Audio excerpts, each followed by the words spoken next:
A police officer must never overstep their authority and attack innocent people. But today we'll be going through these shocking cases where corrupt cops were caught and owned, just like this tyrant who went hands-on with an innocent woman. Well, let me say this. first. You got the right to remain silent. Anything you say can and you will be used against you in the court of law. You have a right to an attorney. If you can't afford one will be appointed for you if you wish. You have the right not to answer questions, okay? Until you have a lawyer. Is there any more in this car? Huh? Hey, what's up? Driver's license? Why are you stopping me? Why are you filming me? I'm stopping you because I'm going to check your registration because you've got a tag on here that's not proper. Actually, my tag is proper. In Mississippi, there's a certain amount of time when you can have a tag. Oh, you live that? Well, I don't know that till I stop you and talk to you. Let me see your driver's license, please, ma'am. What's your name, officer? Scott Walters. My name is Attorney Jill Collins Jefferson. We know who you are. I have a lawsuit right now against y'all, so thank you for giving me evidence. The corrupt officers immediately drew their attention toward Miss Jefferson and pulled her over for an alleged tag violation. The poor attorney had no idea what was about to happen. I'm requesting your driver's license. You're driving on a public roadway. If you're a lawyer, you know that. Why are you asking for my driver's license? Because I'm checking your tag. Ma'am? What's the reason for this roadblock? It's not a roadblock. We're on a felony traffic then stop. Why are you stopping me if it's not a roadblock? Because you keep riding by, and I don't know if you're trying to shoot me or hurt me. I have no clue. Is it a crime to drive by? I don't know you. Is it a crime to drive by? I don't know you. Let me see your driver's license, ma'am. Suspicious. If you do not let me see your driver's license, you can be charged. Let me see your license. I want you to charge me. Let's do it. I'm calling my attorney right now. Hey, I'm gonna sit in this car around. You're an attorney. Wait a minute. You're calling your attorney, but you're an attorney. She's not complying. I've asked for a license 3 times. Ask her one more time. Let me see your driver's license, ma'am, right now. Why are you pulling me over if this is not a roadblock? Ma'am, you're about to go to jail. Hey, Mike, I'm in Lexington, and the cops are saying they're about to arrest me. For failure to comply. Because I was driving and they pulled me over. Let me see your driver's license. Yeah, they're saying they're about to arrest me for failure to comply. Because you will not hand me your license. They stopped me when I was driving down the road, but they said it's not a roadblock. But they're trying to get my license, and they're not telling me why they're getting my license. I don't have to until I identify you. You tell me why you get. Tell her step out the vehicle. Step out. The entitled officers had no reason to pull her over, but they kept escalating the situation until the officer did something shocking. Out of the vehicle now. Step out of the vehicle. They're trying to step out the vehicle, ma'am. I'm about to roll it down. I just got to hang on. Ma'am, you're fixing to be removed from the vehicle. Step out the vehicle. You do not. I'm going to give you the Everything is being recorded. Everything is recorded. Step out. Yeah, it is being recorded. Step out the vehicle. Okay, Mike. Step out of the vehicle now. I'm not stepping out of the vehicle. You're going to be charged with resisting arrest. Oh, step out the vehicle. Step out of the vehicle. I'm going to step out of the vehicle. Get out now. Get out of the vehicle. Step out of the vehicle. Get out of the vehicle now. You're under arrest. Step out the vehicle. Oh, really? Oh, she going to resist? Step out the vehicle. Really, AG? Step out the vehicle. Turn around. Okay, AG. Turn around. Let's do this. Mike, I need you to come to... Mike, I need you to come to Lexington right now. Ma'am, if you push me one more time, I'm going to charge you with assault on a police officer, which is a felony. Put you in court. What is your name? What is your name? What is your name? Huh? AG, I know you. What's your name? What's your name? Because we are about to get you. This is your last day. We've been doing this 35 years. Yeah, this is your last day. The officers had completely lost their minds, and if this wasn't enough, he decided to make it worse. Come on. Yeah. No, where's my license? Where am I? You know you're not supposed to do this, and you know you're about to get in court for this. You have to listen to what the officer tells you to do. Right? You have to do what the officer tells you. You know you're about to be in court for this, right? You have to do what the officer tells you to do. You know you're about to be in court. Hey, that's what we do. You need to know that. What is your name? What is his name? That's Scott Walters. Scott Walters, okay. Badge 9. Have a seat. Scott Walters. Have a seat in the vehicle. Why are you trying to get me to have a seat? Please, have a seat in the vehicle. AG, I want you to know this is an illegal stop and this is a false seizure right now. Okay. I'm about to get y'all's ass. This is perfect evidence. Okay. Have a seat in the vehicle. Yeah, we got this. I was seeing the vehicle now. Yeah. Answering their 21, so it's all going to be both.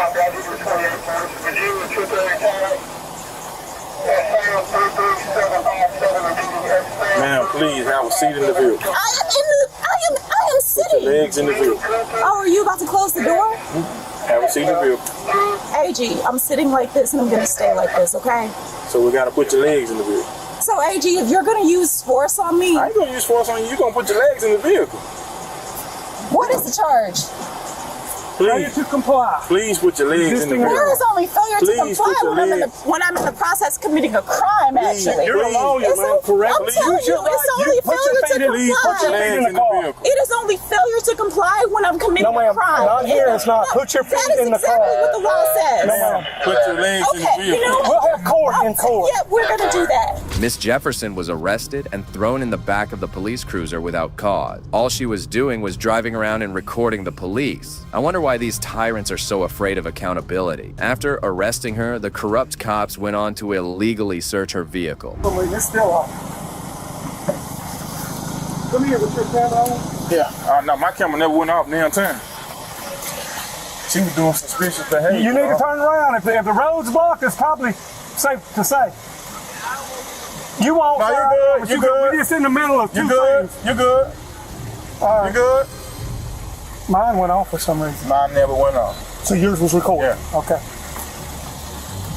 That was suspicious behavior. She Yeah. riding by. And kept right by. And then she's got a Mississippi DL, so she's gonna have 2 state IDs.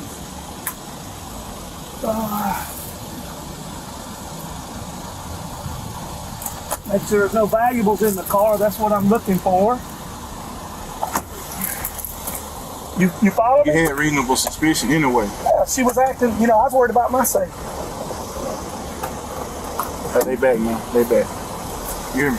Officers are back. Be advised that I got a lot going on here, so be sure I reply back to you before you know something.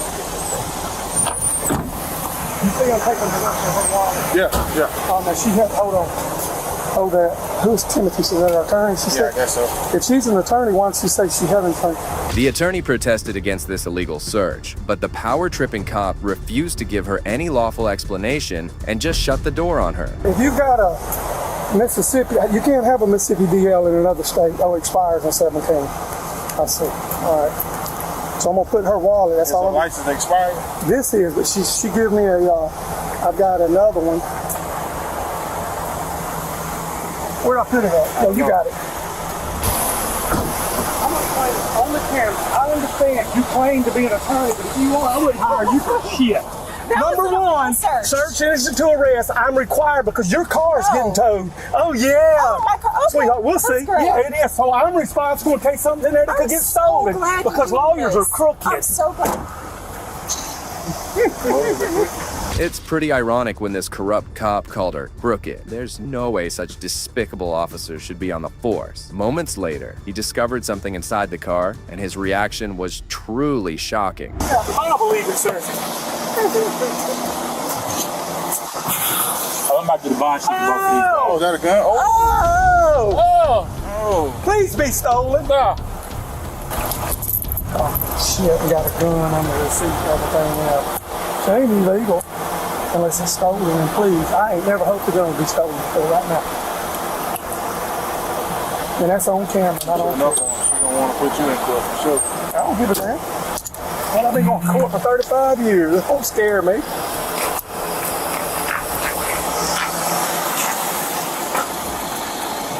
I'm gonna get it. Yeah, I was just about to say, you found a gun. I wonder if there's some dope in here. What's that up under the seat up under there? I'm being routed to 1015 to the state. Airport. I don't give a damn if you see a seed on the motherfucking floor. She must not know the law. She don't. That's what I'm trying to tell her. All you need is it's yours. The officer's excitement was short-lived, as the gun registered in Jefferson's name. The cops also couldn't find anything illegal in the car. However, they ended up arresting her as she was charged with resisting arrest and disorderly conduct. Surprisingly, the judge found her guilty of all charges, but a week later, the elected judge dismissed every charge against her. On the other hand, Jefferson and the ACLU filed a civil rights lawsuit against the department. Seeing this frequent lawsuit against the Department of Justice intervened and launched an investigation into the Lexington Police Department, which was a massive moment in this corrupt department's history and could surely reduce the corruption in the ranks. This officer caused a problem for his department, but the case of this next state senator will leave you shocked. Had no idea. Told me when I first met him that he was 20.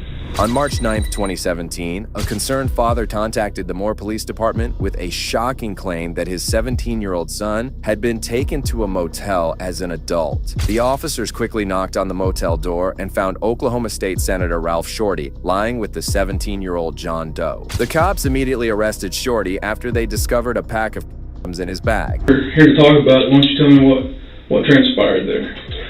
Well, we were inside talking, and we heard a bang on the door. I honestly didn't know who it was. Couldn't see through the keyhole or the peephole.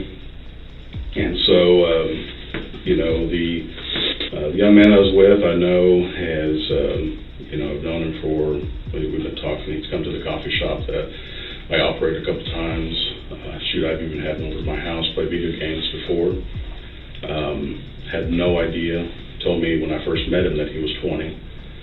And so when they first got there, I didn't know what the issue was. Didn't know if it was, somebody trying to get in or what. Police there. Actually, what I asked him was, I said, "Are you minor?" And he said, "No, let me go talk to them." And I said, "Okay." And he went out there, and that's, I don't know what they talked about, but I asked him to check his ID. So again, I'd never even thought to ask him for his ID. There's no reason to. So anyway, I guess after that, one of the men, Sergeant something, I can't remember his last name. He's bald. He lectured me quite a deal. At that point, I was, again, blood pressure. I had to sit down, couldn't even really, I don't even honestly remember what I said to him. Senator Shorty was quick to deny any claim, claiming that he had never known the boy was a minor. However, the predator had no idea that cops had done their investigations and had some shocking proof against him. Were y'all smoking? No. Was there any in there? No. Okay. Again, I asked them to search. They wanted to search my bag. So I don't remember. I think he needed a place to stay for the night. I think he had a bag with him. I don't know if they searched that. Okay. I did not. I know that he had been arrested for drugs in the past. I know that he had dropped out of high school. He was trying to get a GED. I was trying to help him through that. In fact, when we first met, I was trying to help him study and things like that for the GED. And then when I lost contact with him for 4 or 5 months, when he went to California or wherever, I just assumed that he had, I didn't know that's where he went. Well, how did y'all meet? At the coffee shop. I'm pretty sure of that. What coffee shop are you talking about? That's I own a coffee shop. It's called Holy Grounds Coffee. Okay. Do you text him, or how do y'all communicate? Usually phone calls. Phone calls? Yeah. Okay. Well, it's interesting because on his tablet, he has a conversation that he says he had with you using an app called Kick. Do you know what that is? Mm-hmm. Okay. Well, there's a pretty lengthy conversation on his tablet that he says is with a guy that is you, that he that is online, or the Kick ID is Jamie Tilley, and you told officers that night that's who what your online. He called me Jamie, and I'm not sure why. Okay. The officers kept listening to Shorty's made-up stories, but his face dropped when he realized that they had access to their conversation, which took place on the social media app KIK. This filthy conversation will leave you shocked. He says, I need money for spring break. Jamie Tilley says, I don't really have any legitimate things I need help with right now. Would you be interested in stuff? He says, yes. This goes on about how I come get you, blah, blah, blah. We go on. He says, he starts calling this guy Daddy. He says, hurry up, Daddy. I'm super. Hey, keep me updated because I want you bad, Daddy. The guy named Jamie Tilley says, I'm gonna f a good little boy if you keep calling me Daddy. This goes on and on and on and on. Well, then it gets to the end. It says, okay, I'll be down the street, a couple houses, in about 10 minutes or so. He says, okay, let me know so I have an idea. Got a witness that sees him get in a white Grand Cherokee, and they follow that white Grand Cherokee to the hotel, first to 4th and Eastern at the gas station, and then to the Circle K. Yeah, This is the gas station. Yeah, at the gas station, and then to the Super 8 where the guy in the white Jeep Cherokee and him go in, check into a room, and then go back out and go into a room 120. All right, picking him up at the same time that this message was sent saying I'm here. So I kind of got to say that Jamie Tilley's you. It's not me. Confronted by this groundbreaking evidence, Shorty was at a loss for words and had nothing to say. The detectives tried to press the senator into telling the truth, but the creep wouldn't open up. It was evident that Shorty had been exposed, and it was only a matter of time before he was punished for his action. Frustrated by his repeated denial response, the cops resorted to his gross texting. I'm telling you, that's not me. It clearly is you. Ralph, that's a lie. You're lying to us right now. That's clearly you. No one else with $6 coffee shop, I'm here and you're there. That's clearly you. I don't know who else you could have been talking to. I agree with you. Nobody goes to a coffee shop and has a sick kid, and all this stuff. And showed up. It's you. And here's the deal. He says it's you that he's talking to. He shows up. I mean, that's not true at all. Yeah, there's your bag. The cop saw him. That's just not absolutely not true. I did not show up there for any thing. And just so you know that there's also exchanged at one point. And when hopefully you didn't take a picture of your phone because that's going to tag it whenever you send it to somebody. No, I don't do that. Okay. I wouldn't.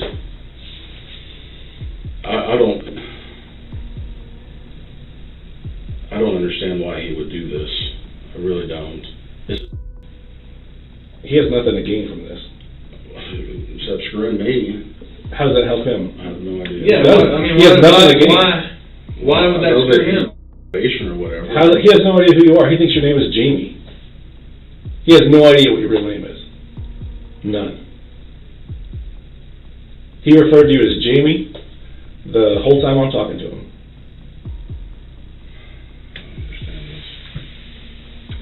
The senator shamelessly tried to shift the blame to John, claiming he was being framed for the crime. As the detectives questioned him, they uncovered another shocking fact that nearly convinced them Shorty was guilty. Where is it at? Honestly, I lost it. Lost your phone. There's nothing on that phone. You can tag it or whatever. I mean, prior to the evening that we're talking about, how much stuff had you guys done together? nothing. So that was going to be the first time? We weren't doing anything. I know, not when we got there you weren't, but that was the plan for that evening. No. Clearly it was. Sir, I'm telling you it wasn't. I don't know, I may have said this earlier, I'm gonna a good little boy if you keep calling me Daddy. He goes, yes, Daddy, please. Did you ever have sex? No, never. Did you ever give him a hand? No. Did he ever give you it? Never even seen him naked or even asked. Well, you can't help with that, with this stuff. You can definitely help with my stuff. That's another statement. I'm just going through here reading what you wrote. Because I can prove that you wrote it. I mean, that's you. So I'm just letting you know so you know what's coming down the pipe. So how did you, if that's not you, how did you contact him last night? Or that night?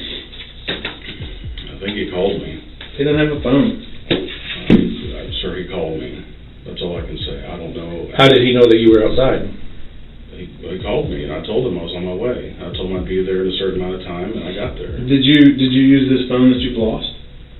That was the only phone I had.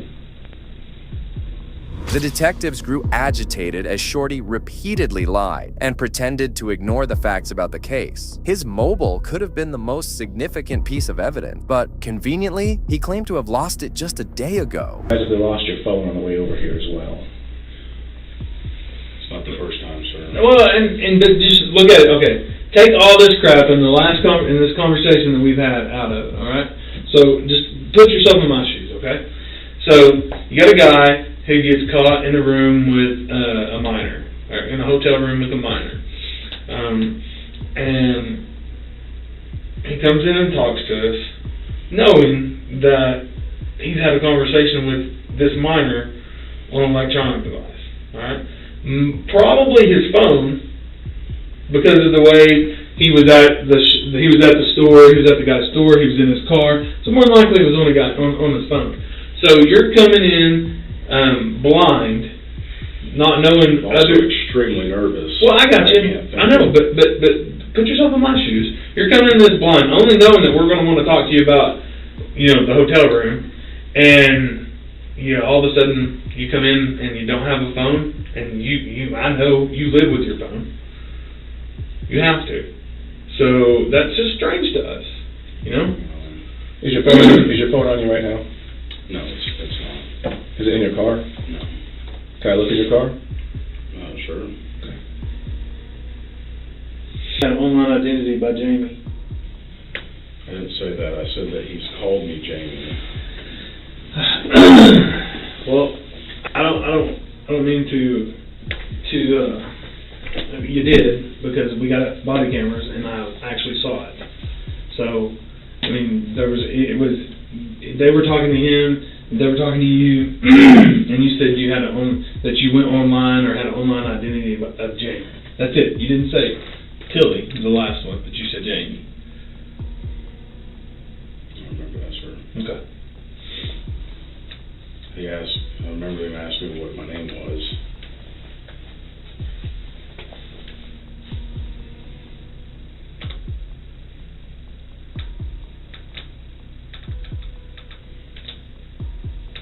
The cops had been playing the role of a good cop, bad cop, and that's when one of them decided to go out of the room. The other officer tried to force Shorty into accepting his mistake, but to no avail.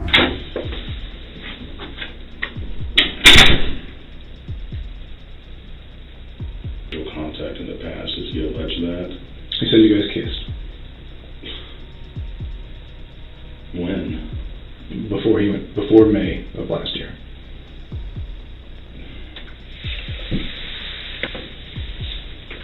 That's nothing, but still, that's never happened either. Just like Jamie Tilly's not you. Just like it's somebody else with kids and daughters in the coffee shop. Somebody else who's there.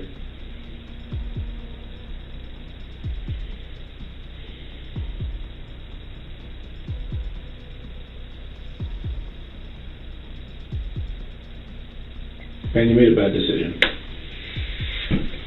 That doesn't mean you're a bad person. It just means you made a bad decision. It's not the end of the world. And if I can't prove otherwise, then it is the end of the world. And I can't think of any other proof that I can show you. There's nothing, because there's no. There absolutely would be. What we have is the truth. If I had phone calls, or if I had. But you don't, because they don't exist. What we have is the truth. You know it. Shorty knew the horrific consequences that would be coming his way, and he didn't accept the disgusting crime he had committed. Eventually, the detectives decided to end the interrogation. You and I both know that's you. Anyone we show that to is going to know that's you. Well, that's the problem. It's not a problem. It's the truth. What I'm saying, the problem is that for some reason, you think that if you stick your head in the sand and ignore it, it's going to go away. It's not. Your best bet is to tell us the truth, tell us what happened, and then move on from this. Make this a bump in the road, not the road. I mean, it's that simple, really.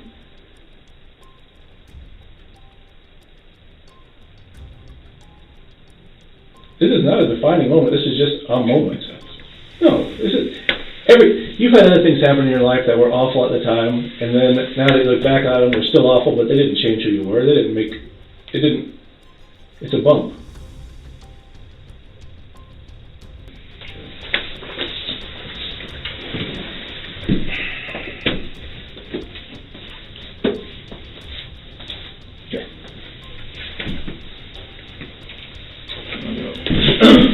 I should have said that before you said now. This officer was a creepy predator, but watch how this next officer was owned by his sergeant.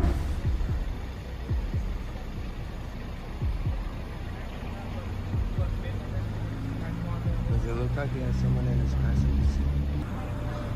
How's your guys' night going? Pretty good.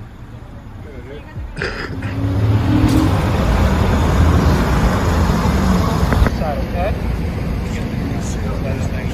So, like, so, because I gotta move this from side to side. Yeah, I know.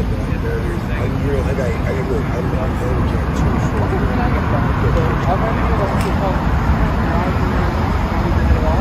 go lower your team just a little bit. You got follow it? Hey, my alarm, man. Open your eyes only. The officer went on to claim that the man driving the car was intoxicated as he started to conduct an eye test on him. The driver was surprised at this as he had had nothing to drink earlier. Still, he had to continue with what the officer had asked him to do. You got to stay focused on it. Always your eyes only and keep it in your focus. Okay? That? I didn't understand what you were telling me. Man, I'm going to hard for me to stay focused, right? I just got to do the tip. I don't have it, I'm just... Okay. Right?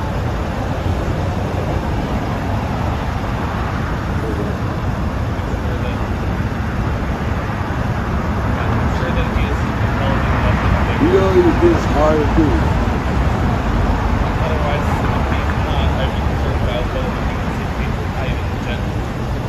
I think that you're probably not giving your husband enough credit. I'm trying. The driver had no issues performing the eye test, but the officer wasn't convinced and asked him to complete other field sobriety tests. However, the driver refused, noting that the officer wasn't demonstrating them himself. Come on, man. Now you go to it. I let you do that for sure. So, but you're not focused now, so I can do what I need to do. I'm trying to do it, man. This is not that. So let's go and try something else. No, you don't have to follow and nothing like that. You might even go put your feet together just like that. I have mine. Put your arms down by your side. And when have you do? Because I'm going to turn it all the way back. Yeah, you're trying to do this. Come on, bro. I have a hard time doing that. You can do that yourself? Yes. So what I do is you're going to turn it all the way back. You're going to close your eyes. And when I say the word begin, I want you to think of 30 seconds in your head. Don't keep moving 30 seconds past. I want you to open your eyes. No, I can't do that, man. It's hard. You know, it's hard for me to comprehend. You understand that? Like, I have issues, dude. Like, I literally have issues. I've been gone 10 years, and I'm barely learning how to drive and function, man. And you're freaking me out, man, for real. Because this is really, like she just told you, man. Over the years, we have seen countless officers refuse the field sobriety tests themselves, claiming that they are designed to make you fail them. The driver claimed he was too nervous, which could easily affect his performance. I'm okay. I'm okay, man. So, you know what I'm saying? It's, you're making me think that these are hard. So, but you not doing no, by me, I don't matter. I'm nervous, right? You got me, you know what I mean? I don't like being around. you ask me, can I get my hat, please? Yeah, absolutely. Thank Go you and grab so your much. hat. I appreciate it. You know, I just get nervous, man. I have issues with myself. So, you put me on the clearance. So, are you going to do this? What? Well, I mean, what do I have? I mean, I try. So remember what I said to you? When I told you to put your elbow down. I can't do that, man. You want my hand? It's going to be hard. Any reason why you can't do that? Because I'm just, I don't know. Well, technically he was right. If you suffer from anxiety, you will most likely fail your sobriety test. By the looks of it, he appeared pretty normal, but the officer was focused on escalating the situation. You're not able to do these, I have to get sent based on your age. So if you don't want to do what you have to do, then yeah, you had me nervous, man. And my feet, I got issues with my paycheck. I got issues with my feet and stuff too. You can see on my shit, I got my toes or the ego. I don't need a bullshit shit. So let me just take a look at that again. I'm trying, I feel like I'm not trying, man. I'm trying to do it. What's with this you guys thing? I've never met you, and I came here to see after a background. I'm going to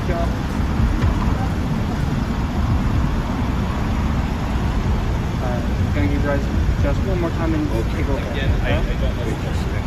I asked her to come out, she's arguing with me. I just want to show you that, hey, So what was last week? anyways, I just woke up and saw Initially, there was no reason to conduct this traffic stop. However, what began as an illegal stop was about to get much worse for the poor guy. So here's the deal. Based off everything I've seen, background over 10 miles likely to be in there. Let me finish. You're either violated after you need and everything else like that. I don't feel comfortable with you that kind of rule. So you're going to have to watch the drug and all that. So put his hands on your back. Why are you stopping? Find your back. why are you taking me to jail? Don't put your hands on your back. Yeah, I'm okay, man. Come on, sir. Why are you doing this? Give me 1 second. Let me ask you. But that's wrong with me, man. Come on, man. See, you're right, man.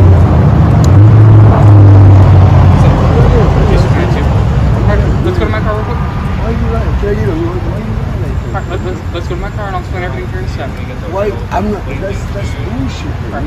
You lying to me. Alright, Caesar, let's go to the car. And that's what you get for trusting the cops. The driver was completely compliant from the start and showed no disrespect. However, despite his cooperation, he ended up in handcuffs as the officer planned to take him to the police station. Alright, Caesar, just so you know, you do have everything in town, and you take No, I want to know. Listen, let me finish. Sir, stop, man. You lied to me, man. I have issues, man. I got mental issues. And I can try, you know what I mean? I've been down 10 years. And you're using something. I don't, man. I told you the truth. I'm not trying. Yes, man. But you got me, man. I have panic, dude. I'm telling you, man. I got issues. I do, man. I didn't cause none of this. I'm minding my own business, man. You know what I'm saying? Gee, I don't understand. Quit grabbing my arm. I have issues right in my arm, bro. Please. Can I finish talking? Yes, you can. So you have the right to remain silent, and you say can be against the law. Yes. The man claimed that he had some mental health issues, but the officer completely negated his statement. He proceeded to arrest him, and when the man asked for a breathalyzer test, the officer had a shocking reaction to the request. Do you have anything that's going to hurt me, hopefully harm me? No, yeah, I got a little knife for you. Perfect, I appreciate it. Do you have anything else on you that's going to harm me? No, I can just a flashlight. Perfect. Are you going to fix the car for me? We're here for you, bro, just so you know. Who, me? Yeah, we're here for you to make sure that with you anymore. Yeah, I know. He could have just gave you the breathalyzer. What's up, man? Give me a breathalyzer. So I'm not suspecting alcohol, that's why. No, give me a breathalyzer like you said, man. I never said anything about breathalyzer. Why you arresting me? I ain't do nothing. Go and face the car. Go and face the car. Wait, come on. Face the car. Please. I'm asking you, sir. Face the car, second search. I'll put you in the car and I'll answer any question that you have. That's why you wanted to get me out of the car, man. That's it. It's all about you. Hey, you said you couldn't get in the same right, so I can't really answer any questions. Yeah, well, I want to get it. You got my don't have nothing, man. I don't care. You can search me. The officer claimed he never suspected the man of consuming alcohol, making it unclear why he was being arrested. Soon after, the officer began to search him unlawfully. Come on. It's crazy, man.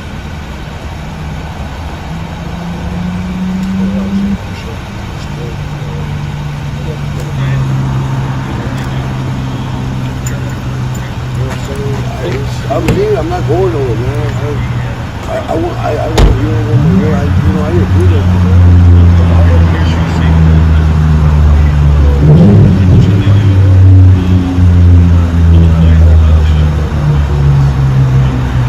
You know, this is the first time I met you. I'm all in. I get finished. So here's this. I get good, man. I'm just trying to look good, man. I got to see the website and here's the deal. As long as you're fully with so far you have that, you'll be out of here in about an hour. So we got to do some processing. Once you process, we'll get you out, okay? He was frustrated by the cop's behavior and couldn't believe the treatment he received. Soon, the officer escalated the situation by forcefully pushing him inside the police cruiser. He's really so dude. You gotta really get that. Dude, stop it. I want to. No. I came out and you got me out and I did what you wanted me to do. I'm not, dude. I'm handicapped, man. If you want that, what you want to do, I'm asking you. I'm having. I want to touch my wife. This dude is this fuck. Get away from me. Can you come here, sir? Please. I don't. This is good. No, man. I'm trying to be cool. You lied to me, man. I told you I had issues, dude. You lied to me, man. Come on, man. You told me, you know, I did everything you asked me to do, sir. I don't. Sit down and I will talk to your wife. Let's do it. Everything I've said, I'm not lying. I told you. I want to take everything. I remember, man. Okay. I don't know why you're acting like so. Sit down. That's a lot of reasons that you need to speak to the car. Because when you sit down with me and when we put the seatbelt on you, I will have your right to speak to the car. Yeah, but you're going to take me first, dude. First, why? Now have a seat. Dude, you better not shut me. I told you. We will leave and I will let you talk to your wife. I don't want to. I'm not going to take any phone. I'm not even doing no first. Have a seat. Hey, bro, don't do that, bro. Then have a seat. Hey, man. Stop. Man, you better stop your shit. For real. I've been nice to you, man. The sergeant witnessed the pushing and shoving and stepped in to help. He de-escalated the situation and taught the aggressive and ignorant cop a much-needed lesson. Can you call somebody else? I don't trust this guy right here, man. Like, look at this eyes, like he's just hungry the fuck. I didn't do shit, man. I told him I had What's your first name, man? Caesar. Caesar? Yeah. So here's the thing. What has happened has occurred. What we're gonna do is I'm gonna have you hop in the back of the seat. Once we get you secured up here, I'm gonna have hit this off and roll down your back window so you can come in and your wife's gonna come talk to you. She already has an idea of kind of how to get you picked up here in a little bit, but the only way we can make this go quickly and so that we guarantee we can get you out in a reasonable amount of time tonight is that this goes smoothly. So, unfortunately, there's nothing that I can do or say here to undo whatever this officer saw. I wasn't here for all of it. That's why, you know, there's always time. That's why we have, you know. Hey man, get your hand. I'm gonna go in. I do my work. Here, this is why we have court, everything else. We get your time to explain your side of everything. Again, you know more about this than I do, but the sergeant was doing an excellent job as he calmed down the aggressive driver who had been hard done by the tyrant cop. His behavior was courteous. Therefore, the driver agreed to his commands and calmly sat in the back of the cruiser. So let's just so that again things go smoothly. Just hear me out on this, man. Like we gotta go through this process at this point. What has occurred has occurred. We're just going smoothly makes things better for you, so that you get out a reasonable amount of time. If things don't go smoothly at a certain point, if you're not cooperative throughout the process and stuff, he may end up having to book you and stuff, and I have zero desire to keep you in jail tonight. I would like you to be able to get home and go home with family. I know, and that's what I'm trying to explain to you. You know, Thank you. Well, this junior cop surely learned his lesson from his boss and will not repeat such behavior in the future. This cop was disciplined, but the next officer paid much more for his mistake. How much have you had to drink? I had a beer. Just one? All night? Yes, sir. On December 3rd, 2023, a New Mexico State police trooper was on his routine patrol route when he observed a car speeding. He clocked it at 90 miles per hour in a 65 miles per hour zone, and that's when he pulled it over. How's it going? Not too bad. Officer New Mexico State Police. You understand the reason I'm stopping you? Way too fast. What's up with the speed? Got you. Driver's license? Just your driver's license. Cool. Step on another vehicle for me, please. Any weapons? Cool. Step on out. The trooper soon discovered that the person driving the car was also a New Mexico State police officer, Edgar Madrid. The trooper soon discovered that there was a bigger problem than speeding. About 85, sir. 90? Okay. 65, what's the rush? Just trying to get us off. Okay. Why are you walking away from me? Oh, no reason, sir. Okay. How much have you had to drink? I had a beer. Just one? All night?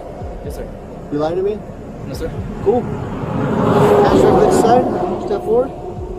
Any head injuries? Yes, sir. Any contacts? No, sir. Okay, put your feet Well, down. I have my contacts, actually. Soft or hard? Soft. The officer himself admitted to having drunk a beer, and the trooper noticed his watery eye. Therefore, he proceeded with the field sobriety tests, starting with the mandatory eye test that would prove everything.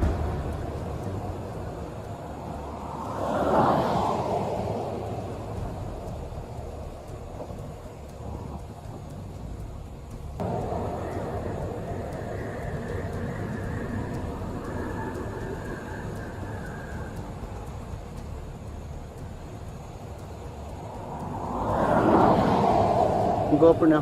Follow my finger upward, please. Yes, sir.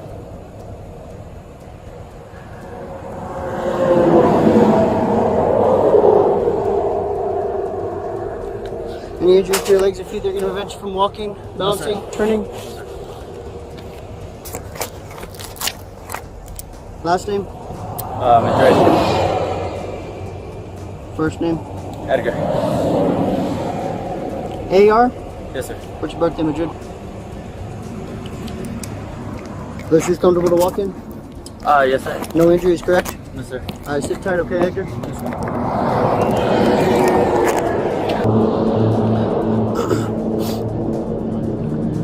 Edgar, I'm gonna have you stand right here facing your truck. Yes, sir. Are you able to picture an imagine laying on the ground from where your left foot is, straight on front to the rear bumper of your vehicle? Yes, sir. This line's gonna be approximately the width of your shoe. Do you understand that? The trooper noticed his eyes bouncing and was almost convinced he was above the legal limit. However, he stuck to the protocol and continued with the other tech.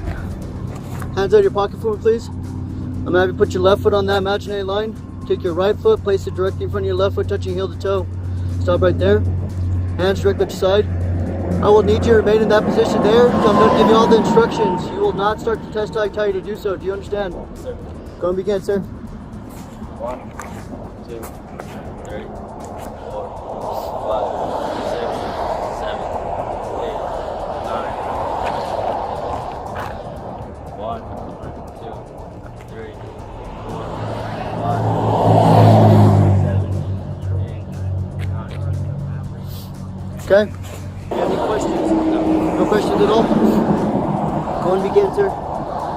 2001, 2002, 2003, 2004, 2005, 2006, 2007, 2008, 2009, 2010, 2011, 2012, 2013, 2014, 2015, 2016, 2017, 2018, 2019, 2020, 2021, 2022, 2023,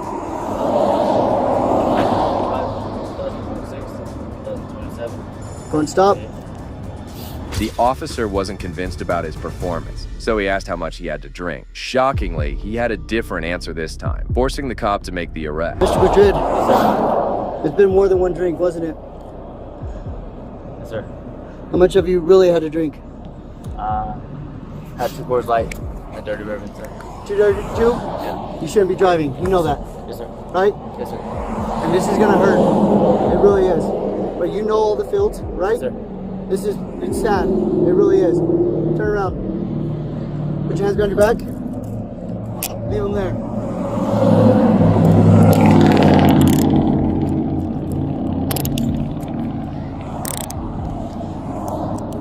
Madrid. 1:40 a.m. You are being arrested for DWI. The officer proceeded with the search before taking him to the police cruiser.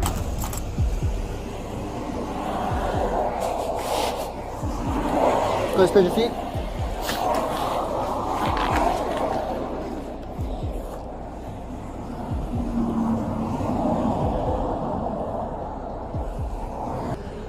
You are under arrest for driving under the influence of intoxicating liquor and/or drugs.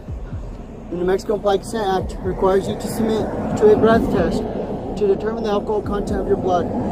After you take our test, you have the right to choose an additional independent test. Madrid didn't resist the officer, but declined to take a breathalyzer test, knowing that his license would be seized for up to a year. The officer then proceeded to escort him to the police station. Do you agree to take our test? Yes or no? No, sir. I will continue. I cannot force you to take our test, but if you refuse, you will lose your New Mexico driver's license or non-resident operating privilege for 1 year. If you are convicted in court of driving under the influence, you may also receive a greater sentence because you refuse to be tested. Do you understand? Do you now agree to be tested? Okay, for your actions, refuse to be tested this time. Mr. Madrid, open your mouth, please. Stick your tongue out. Lift it up to the sky. Do you have anything in your mouth? Do you eat, drink, smoke? Have a seat.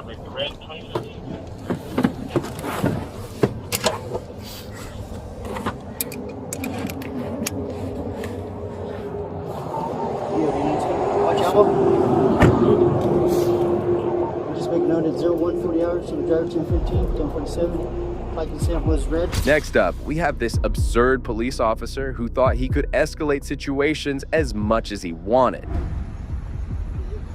I'm here for your protection. Why? Because these people are criminals and will f***ing you over the first chance they get. Yeah, go ahead and smile and kiss them until it happens to you. I'm a 30-year veteran and I got pulled over and yanked out of my car because I refused to ID because it was an illegal stop. Yeah. Look at just Google Connecticut State Police and how much shit they're in. How much shit they, ma'am, what's your badge number and name, please? Badge number 366. Thank you for your professionalism. Where's the other?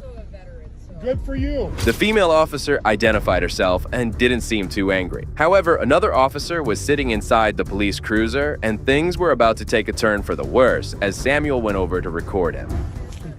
Yeah, thank you for yours. How many combat tours? 2. Yeah, two too many.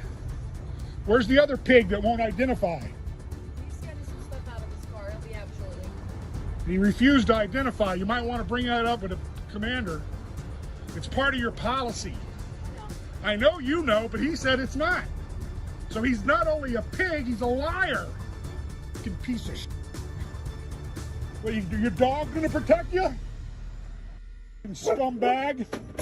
Get away. No, back up. Don't touch me. Back up. Do not touch me. Turn around, put your hand by your back. Why? Turn around. Why? I asked you a question. I asked you a question. Officer Sulik came out swinging at the auditor and knocked him down, along with his camera. Samuel's head struck the pavement, causing him to bleed and suffer injuries in the process. Oh my God! Hand behind your back. Oh my God! Hand behind your back. All right, dude. Hand behind your back. All right, dude. Hand behind your back now. I'm trying to. You just up my head. God, I got a wound. A wound from the vet. And my shoulders all up from the war. Please. Hands in front of you. Hands in front of you. I can't see. I can't see. Other hand. Sure. Dude, I just asked a question. No, what your name was. My car and I told you to back up. But I can go up to your car. No, you can't. I can. This is going to be a big lawsuit. Okay. Okay. Samuel kept shouting for help, but the officers didn't respond. Moreover, the female officer didn't intervene to de-escalate the situation, allowing Officer Sulik to keep making matters tough for him. You just up, my friend. Okay. Your qualified immunity is gone. Okay. I'm gonna get. I need medical help. I request a supervisor. I request a supervisor. I got your ID. Please record this. Your phone is still recording. I request a supervisor. Negative, just names. I request a supervisor. I do not consent to searches or seizures. Well, you're under arrest. So Well, for what? Then read me my rights. I'm not asking you questions. Samuel was arrested without any reason, and he was made to sit there with his head bleeding for 10 minutes before the EMS arrived. The female officer handed him his phone back, but didn't have the courage to release him from the handcuff. Can you hand me my phone, please? Thank you.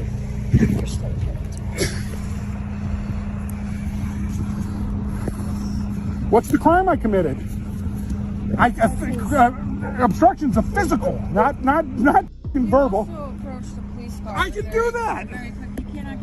I can. I can go and take pictures and sign it. But I don't know what you're doing. But I don't know what you're doing. He could have said, "Excuse me, sir, back up," and I was still 4 feet away. You could have been armed. Oh my God, I could have been. Really? Is that what you're going to use? You've seen the news. Oh no, I have. Oh, is that how we're going to play this? Is that how we're going to do this? Officer safety. The same thing Yeah, but you're a police officer, not me. I'm not yelling at you. So why are you yelling at me? Because I'm. I know you're. Why am I yelling at you? I know why Because you're I'm yelling. aggravated. I defended the Constitution for 26 years and get treated like this by some Nazi mother.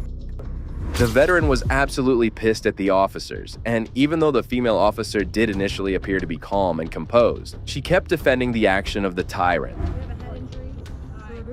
He hit the ground. I didn't hit the ground. I got plowed into the ground by the pig. In my own town, taking pictures of the police is illegal, I guess. All right, sir, so we're separate from them, okay? Yeah, I know. Oh, dude, you're my boys. All right, we're here to treat you. We don't want to have any trouble, okay? Is a supervisor on the way? So we can, he's not coming out? For him, no. Can I get a supervisor on site, please? Hey, boss. What's your name? What's your name? Kevin. Okay, I'm Colby. Where's my wallet? I want it back. You had no right to take it. You haven't arrested me. You got me in custody. You haven't read me my Miranda rights or told me what I'm being arrested for. I want that information now, or I want my wallet back. God, this dude is just a fucking idiot. After getting treatment, Mr. Garrison was charged with 2 counts of interfering. However, the veteran never obstructed the cops or posed any threat to them. Soon after this incident, he planned to file a civil rights lawsuit against the officer in the city. He started a GoFundMe campaign, which has successfully raised almost $8,000. Very soon, he will be suing the cop and hopefully get the justice he deserves. We hope this tyrant learns his lesson, but this next auditor took these ignorant officials to the cleaners on the spot. You have no legitimate purpose to be here. You need to exit this space. You may stand outside. In August 2023, First Amendment auditor Jean Paul Reyes decided to conduct a First Amendment audit at the New York State Department of Corrections and Community Supervision. However, just as he made his way in, he was met with resistance from a parole officer. This is the parole lobby here. Yes, ma'am. I don't need any help at the moment. I don't need any help at the moment, ma'am. Okay, you cannot be here if you're not here to see anyone for parole. There's a sign that says for visitors. I'm here to do a FOIL request for some public documents. Are you recording? I'm taking some pictures and video. Okay, you cannot do that. Why can't I do that? There was a lot of signs up front. None of them said that there was no pictures or videos allowed. We do not take photos in here. What'd you say? I'm Parole Officer Franklin. There's no one here in this building, and we are not taking photos in here. The FOIL request can be made on the website. You don't need I could do it in person though, right? No, we don't do a FOIL request here. Why not? You're the agency with the records. FOIL request here. You can request that online with the link. The woman was wrong. The building was public, and anyone could enter it, and Sean had every right to film inside. Seeing her aggressive demeanor, Sean decided to teach her a lesson. So I will ask you to leave because we cannot have any filming in here. So the only reason you're asking me to leave is because I'm recording? Am I making myself clear? Ma'am, You are very clear. I can hear you perfectly fine. I just, you're not my parole officer. I don't have a parole officer, and you don't have no authority over me. So I would ask that you de-escalate a little bit and talk to me with some respect, the same way I've been talking to you with respect, ma'am. Do I make myself clear? Is that talking to somebody with respect, ma'am? Not a problem. You want us to keep standing there? You don't like it, do you? After seeing that Sean wouldn't back down so easily, she left the place and called her fellow parole officers, who were even worse when it came to understanding the law. How you doing? Hey, how are you? All right. So this gentleman is requesting for FOIL. I explained to him, FOILs are not done here. They're done through a request online. He's recording us. He's not on parole. I've asked him to leave. He won't leave. I'm just taking some pictures and video in the publicly accessible area, sir. May I get your name?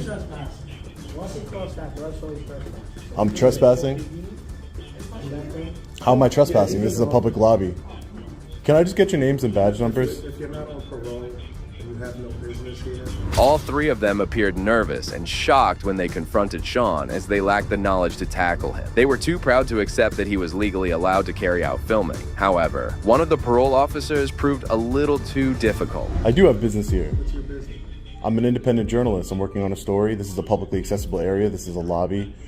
I'm working on a story on the New York State Department of Correction and Community Supervision. Okay. They have a unit that deals with if you want information from DOCCS that they can provide that to you. Oh, I'm sure they do have a unit that provides information. I just like to go randomly and unexpectedly to public offices and publicly accessible offices and conduct my investigation. May I get your names and badge numbers? Preston, 1939. What would you say, sir? Preston, 1939. Preston? And your name? I'm P.O. Rookwood 9. You're the one that said I was trespassing. I'd like to know who says I'm trespassing. I'm not giving you. Why would that? Are you a public servant? I'm not giving you. Do you work for the public, sir? Of course. So why wouldn't you acknowledge yourself to a member of the public? So I'm not Well, you don't know who anybody is until you meet them. Exactly. I don't know who you are. And you just met me. At this point, Sean realized he was up against some tyrants, so he asked for a supervisor. So you're not going to provide your name? Are you a supervisor here? No. None of you are supervisors? No. Can I speak to a supervisor? They went to go get it. And you told me your name and badge number, right, sir? Thank you. Appreciate the professionalism. Sir, the supervisor has instructed you to leave. You're trespassing. If you stay on the premises, we're going to call the police department and have you arrested for trespassing. You can call the police department. It's fine. This is a publicly accessible area. I'm here conducting lawful business. How is this a restricted area if the door is open? I don't understand. Actually, the door is not supposed to be open. The door is not supposed to be open? It should be buzzed in. So maybe it didn't lock from the last person who left. But this is a restricted area. Despite being threatened with an arrest, Sean made it clear that he wouldn't surrender his constitutional rights. Finally, the supervisor arrived, who wasn't any different from the other official. Well, the door was wide open. Hey, sir, how are you? Hey, how are you? I'm good, sir. How are you? Are you a supervisor here? Yes, sir. Hi, nice to meet you. My name is Sean. I'm an independent journalist. Identification? I don't have any identification on me, and I wouldn't hand it over if I did. What's the purpose of your visit? So I'm an independent journalist. My name is Sean. I'm here to exercise my First Amendment right, just to gather some information. I'm working on a story on the New York State Department of Corrections. Excuse me. Sure, sir. Give me 1 second. Yeah, no problem. You have no ID. I wasn't aware that I need to carry ID, sir. You're in a government building, a law enforcement building. Do you have identification? I wasn't aware I was obligated to carry identification, sir. Do you have identification? No, and if I did, I wouldn't give it to you. Identification. No, and if I did, I wouldn't give it to you, sir. I haven't broken any laws. Shortly after, the supervisor left as he got a call. Sean remained in the room with the other officers momentarily before the supervisor arrived back. And this time, he had a much more straightforward agenda against him. Excuse me, sir. Yes, sir. Do you have identification with you? You asked me that several times already, sir, and I don't, and if I did, I wouldn't give it to you. You have no legitimate purpose to be here. You need to exit this space. You may stand outside. Otherwise, you will be arrested. For what? Okay? Trespass. This is a public You building. have no legitimate business here. Please leave. My legitimate business is asking questions of government officials. I'm here to ask We do not questions. speak to the media. I can give you a number that you can call and speak to. Please exit Okay, so the can you building. grab me the I number? will give it to you. Please exit the building. All right. I'm just going to take some pictures of these There's publicly no- accessible. I need you to exit the building Sir, now. this is a small lobby. I'm just here to Excuse grab me. some content for Sir, my story, and then I'll be on my excuse way, me. okay? I need you to leave the building. And I Do you will as understand? soon as I'm done No. conducting my lawful I business, need- sir. You have no lawful business here. I do, Please, sir. no. You have not produced identification as requested by me. I'm the supervisor in this building. I don't have to I provide need you to- identification. Okay, then you have to leave. The supervisor was getting increasingly impatient with each minute, and his demeanor worsened. Despite this egregious behavior, Sean wasn't to be intimidated, as he kept questioning him back. Maddie's on the phone with him now. There's- Get him on the phone. There's no need to waste law Sir, enforcement's please time. exit the building. This is a constitutionally protected activity. You have to leave. This Are you is law a enforcement? Yes. You're in law enforcement? Yes. Please exit the building. You have no legitimate. So you're saying purpose if I to don't be- exit the building, you're going to arrest me? You will be arrested. Please exit the building. And your name is? My name is Officer Koshin. Koshin? Koshin, Officer Koshin. please. All right, officer. Your name, Koshin, will be on the federal civil rights lawsuit, Please okay? exit the building. Thank you. And your name? You have refused to And your name? provide any documentation. I'm asking Please leave. I'm asking one of your officers their Please name, leave. and they're not providing their They do name. not have to answer you. Please leave. All right, If you have a, we'll figure out if you who he provide is. identification, we'll be more than happy to talk to you. I will So send because that- I will don't give have you identification, that you're number. not going Please to leave. talk to me? Please leave.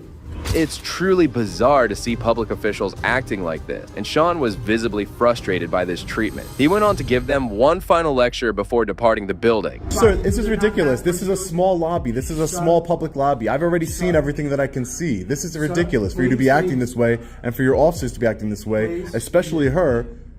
Do I make myself clear over there? Because that's not the way you treat members of the public. I don't care if they're on parole or not. Do you understand me? Sir, you do not Okay, have a legitimate great. business here. I'll wait for law enforcement to come and we'll talk to them, okay? I'm law enforcement as myself, so I'm directing you. Then you are in direct violation of your oath that you took to uphold the United States Constitution, sir. Yes, you are. I'll wait for law enforcement to come and I'll speak to them and see what they have to say about this. Because you're violating my constitutional rights right now, sir. That's what you're doing. And your other officers here are being unprofessional, which makes sense because you're their supervisor, right? After being illegally trespassed from the building, Sean contacted the New Rochelle Police Department to come over and serve justice. Soon, a couple of officers arrived at the scene, and the auditor briefed them about the earlier encounter. How you doing today? You mind if I get your name and badge number, sir? Yeah, it's Cruz 1013. Cruz 1013, thank you. Hi, ma'am. And your name and badge number, please? Duncan 1049. Thank you. Thank you. So I guess you were called here just because I'm filming in publicly accessible areas of this facility and around. I'm an independent journalist. My name's Sean. I'm working on a story for the Department of Corrections.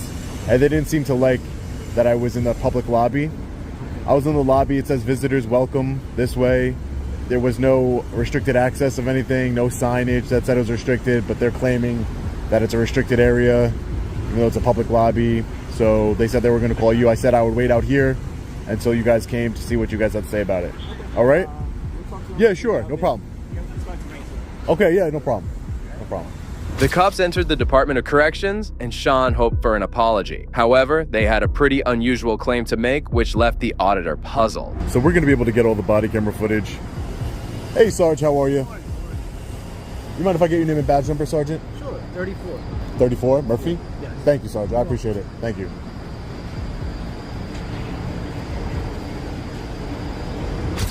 I will be getting the body camera footage. As soon as we're done here, I'm going to get the body camera footage of what they're saying. For full transparency, stay tuned to the channel so you don't miss the body camera footage video when that comes in. It's always very interesting to hear what they have to say when they think no one's listening. Not many people request body camera footage, so they're not really worried about what they're saying inside. I've caught, as you all know, so many law enforcement officers saying the most egregious things when their body camera's on. It's ridiculous.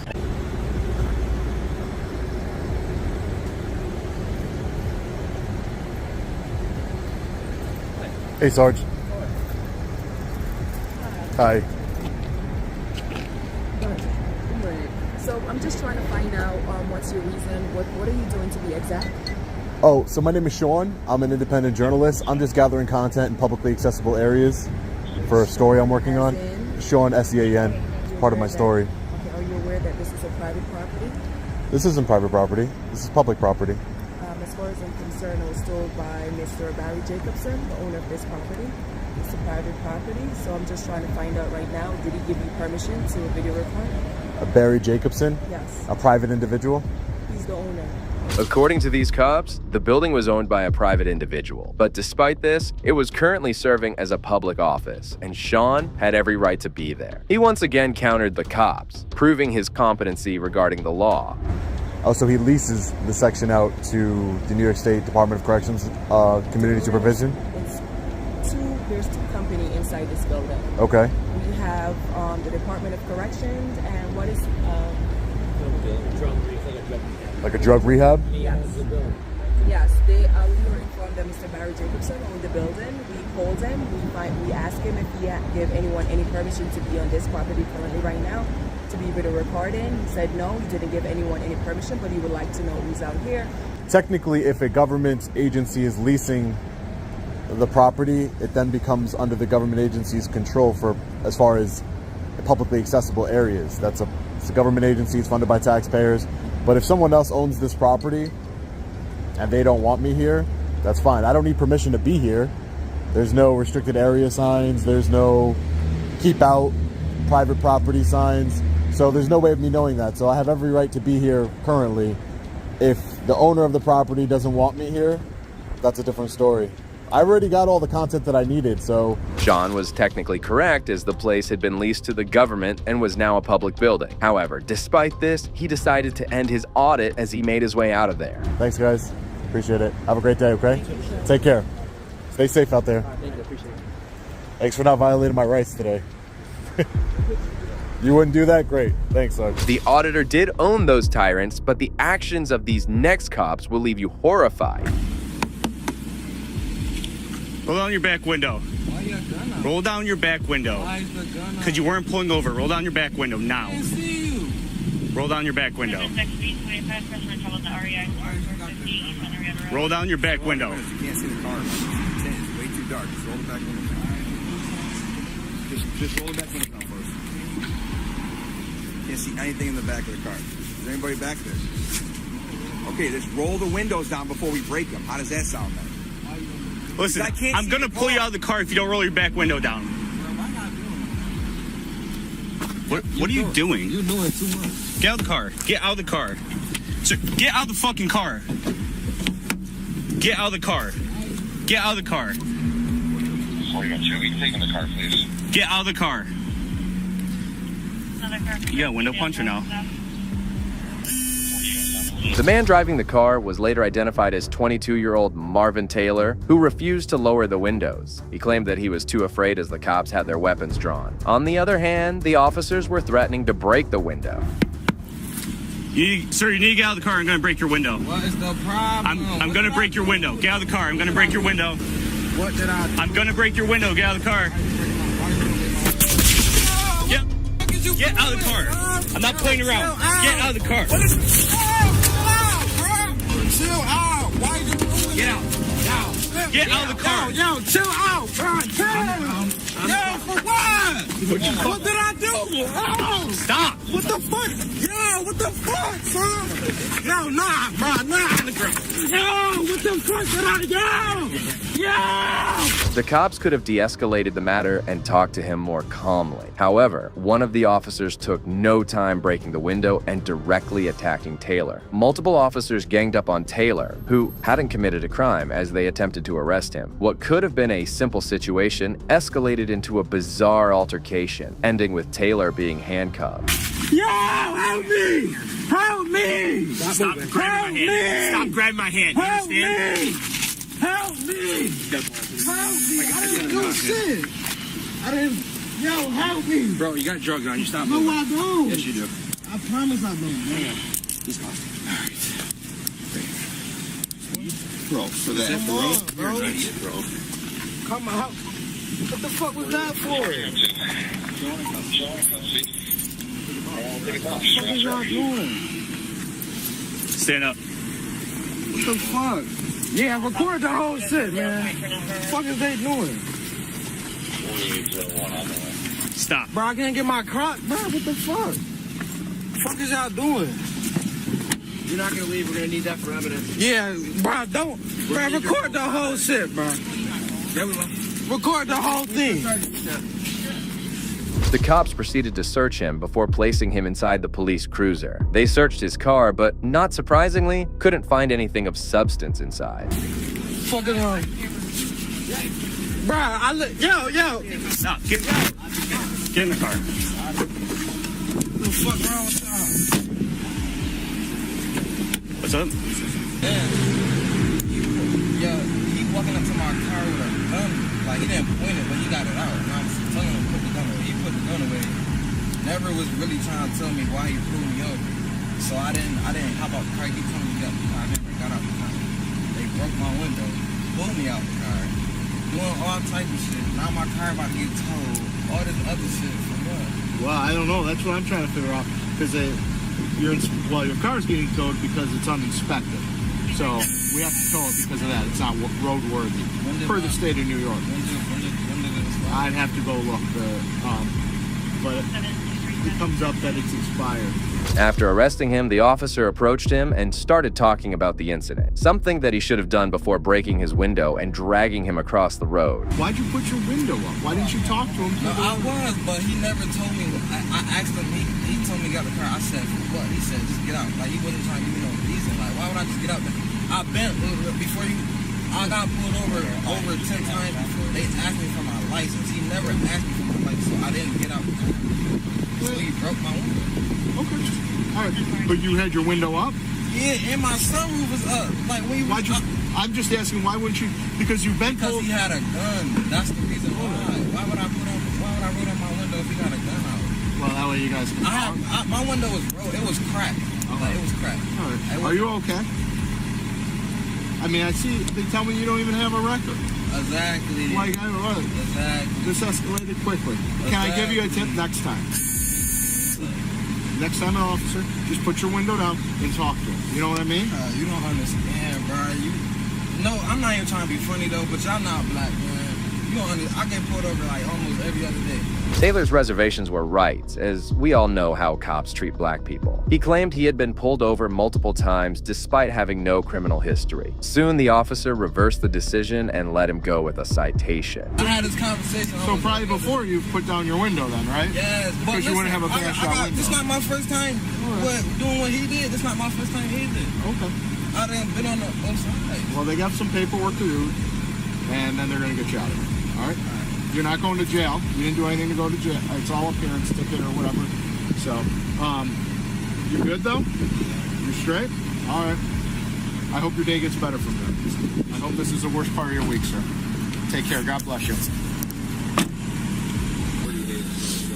Yeah, you all right or something? Or you're holding your head? What's that? Oh, sorry. All right. I appreciate it.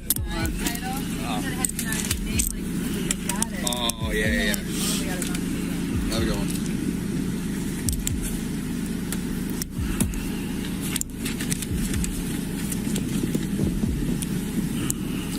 Sorry. There we go. Alright. You got your stuff? There's just a thing.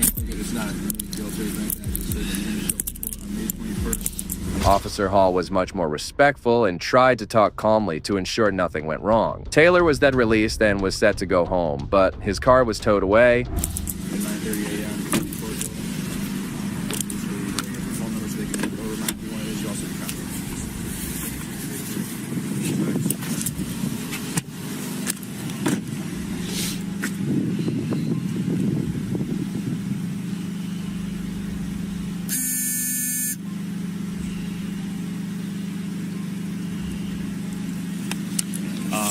Here's your phone. Listen, that never has to get to that point, right? I'm not gonna try to beat a dead horse here, but you you have to comply with our orders when in that situation, okay? Keep this copy to remind you. That's all you're gonna need. All right, get my book back. Yeah. Grand Town.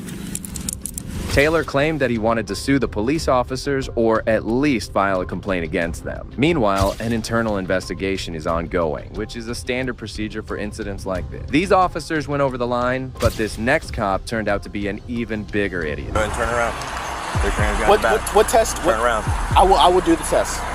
On April 14th, 2023, an Ohio State Highway Patrol trooper was on his usual patrol route when he observed a car going 85 miles per hour in a 65 miles per hour zone. Soon, he pulled over the car and went to confront the driver, but was shocked to find out who he was dealing with. Hello. How are you? Got you stopped your speed. My bad, bro. I appreciate it. Cincinnati. Okay. Anything to drink tonight? Nope. Mind if I check your eyes out? Yes, sir. All right, bring your head out here just a little bit. Okay. Follow, tip my finger with your eyes only. Don't move your head. Man, how much you had to drink? Literally nothing. I took my friend home. All right, I'm gonna get you out, make sure you're okay to drive. Okay. Step on out. You know your tags are expired as well? I know that already. I work for Cincinnati. You work for Cincinnati and you got expired tags? I showed you my badge. I know, but I'm saying you work for Cincinnati and you drive around with expired tags? Justin Shield, who happened to be a police officer, took no time before brandishing his badge. However, he would not get away too easily by showing that, as the officer smelled alcohol on his breath and asked him to step outside. How long you work for him? About a year and a half. I started when I graduated college. All right. I'm gonna have you walk to the passenger side of my vehicle. You said walk to the back? Yes, sir. This side? What do you want me to start? Just walk back there. Just walk normal. Just walk? Yeah, normal. Okay. Yeah. I didn't know if you were doing the step test or whatever. No, I'm gonna do HGN first, and we'll go from there. Just stand by my front tire there.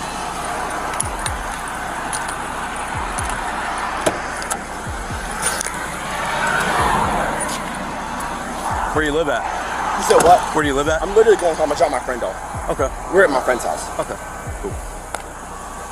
All right, just stand right here, face out towards me. All right, have you followed tip of this pen with your eyes only? Don't move your head at all, okay? Do you have any recent head, neck, or back injuries? My neck hurts, yes. Your neck hurts? Do you have Yes. any issues with your knees? ankles, My or knees anything? hurt, yes, too. Yes, sir. Take any prescriptions? No, sir. Seen a doctor for anything? No, sir. Glasses or contacts? Nope. Diabetic or epileptic? Nope. All right, just follow tip of this pen with your eyes only. Don't move your head at all. The trooper even questioned him about this, but Shields remained adamant that he had had nothing to drink earlier. However, the trooper would not take his word alone as he proceeded with the field sobriety test, starting with the eye test. Don't move your head.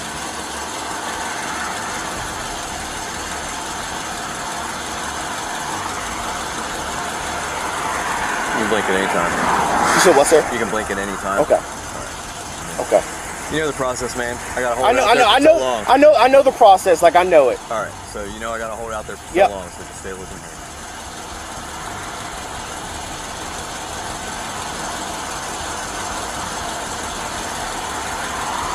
You keep moving your head, just keep it straight, man. It's the light. Like, I'm sorry. I'm trying to keep the light out of your eyes. Okay. Just follow to the pen, all right? Yep. My friend were at my boy's house, and I dropped him off just now. Okay. And I was literally taking me and my girl home. That's literally it. Noticing his eyes bouncing all over the place, the trooper asked him to submit a breathalyzer test, which would prove everything. However, Mr. Shields refused to give one, adding more uncertainty to the situation. So nothing to drink at all? No, sir. So if you blow in a portable breath test, it'd be triple I zeros. refuse all that. You can call your sergeant if you want to. I don't need to call my sergeant. I'm Why would I need to call my just sergeant? saying. But like, I literally have had nothing to drink. Nothing to drink, then it would Nothing. be triple zeros, Nothing. right? Me and you both know how it goes.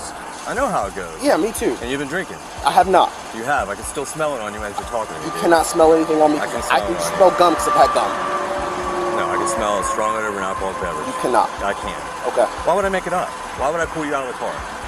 I have no idea. I was speeding. Yes, if you want to earn me a speeding ticket and ticket for my registration being expired, fine. That's fine. Okay. Despite being a law enforcement officer, Shields had no idea he would be arrested if he declined to submit a breath test. That's when he suddenly changed his demeanor and agreed to give one. But you're not willing a portable breath test? No, sir. I'm going to put you through some more tests. I refuse. You refuse? Go ahead and turn around. Take your hands behind your back. What test? Turn around.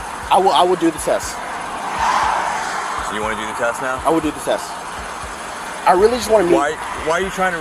You know how this goes. I know how it goes. That's why I'm asking you why you're doing this. Like I want to get. Because I smell alcohol. I'm doing my job. Okay, I will do it. Do you want me to walk on the line? No, just don't walk away. I'm talking to you right here. I started the line right here. You want to walk on the crack of this line right here. Whatever you want me to do. That is obviously uneven pavement. No, I'm gonna have you walk in front of my car. Okay, that's fine. Walk up here. How many steps? Turn towards my car. Okay. All right. So can you imagine a line going from here to my patrol car?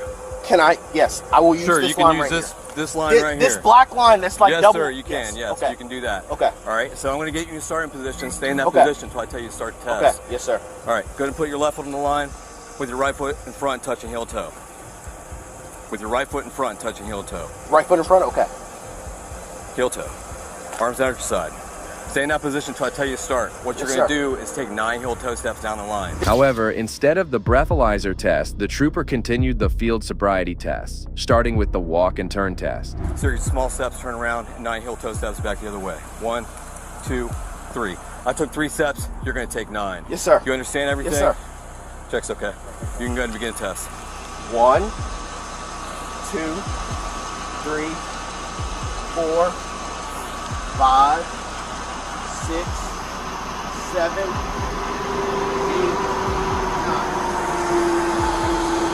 Can I come back now? Yeah. Okay. 1, 2, 3, 4, 5, 6, 7, 8, 9. All right. Turn towards my car. Feet together. Arms out at your sides. Shields didn't perform well on this test, and he was about to take the last test, which would determine his condition. The whole time you do it, you'll count in the manner I just instructed. You'll stay looking down at the foot that you have raised, and you'll keep your arms out at your sides. Yes, sir. It's going to look just like so, either foot you like. 1001, 1002, 1003, 1004, 1005. See how my leg's straight? Yep. Toes pointed out, arms out at your sides. Do that the whole time, okay? Let me know when you're ready. Do you understand the instructions? I understand. All right, you can go to begin test. 1001, 1002, 1003, 1004, 1005, 1006, 1007, 1008, 1009, 1010, 1011, 2012, 2013, 2014, 2015, 2016, 2017, 2018, 2019, 2020, 2021, 2022, 2023, 2024, 2025, 2026. I can't, my balance is off. All right. Now you can stop. That's 30 seconds. Yeah, I was about to say. Good. Seeing his condition, it was apparent that the officer was above the limit and was intoxicated. That's when the trooper decided to end this altercation and went on to arrest him. Put your hands behind your back. Are you serious right Yes, now? sir. You're under arrest for operating vehicle impaired. Put your palms together. Bring your arms back. Do you need another set? What'd you say? Do you need 2 sets on? No, I don't. You don't? I don't. Take your watch off and put it in your pocket for me. This is a Rolex. All right, put it in your pocket. I don't want any possession of your Rolex. Palms together. So that's your girlfriend? Yeah. She been drinking too? No. Just you? Yep. All right. Well, I haven't been drinking, but You just said you were. my friend's been drinking. I got confused with the question. I have Pretty not been drinking straightforward. whatsoever. All right, this too tight? No. All right.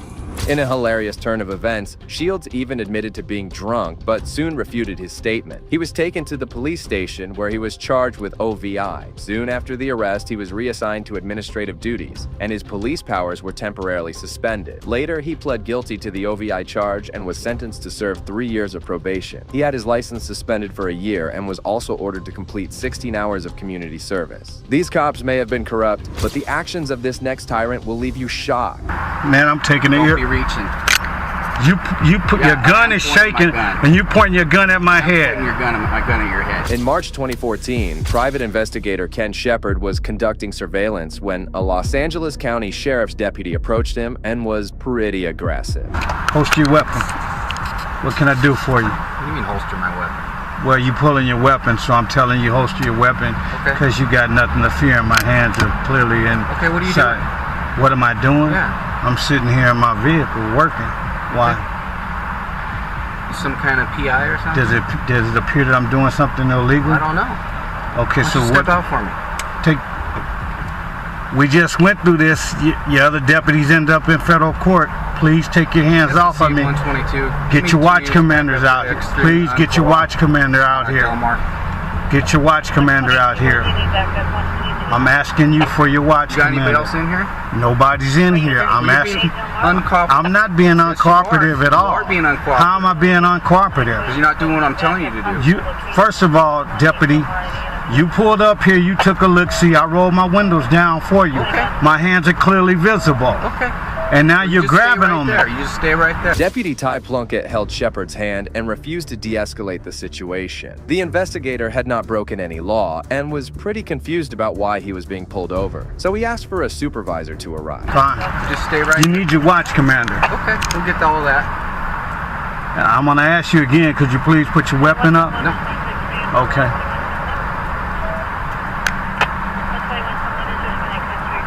I didn't hear you request a watch commander. I don't need a request to watch. I'm asking for your watch commander. We'll get to all that when we're done with you. I'm asking for your watch commander, Deputy Plunkett.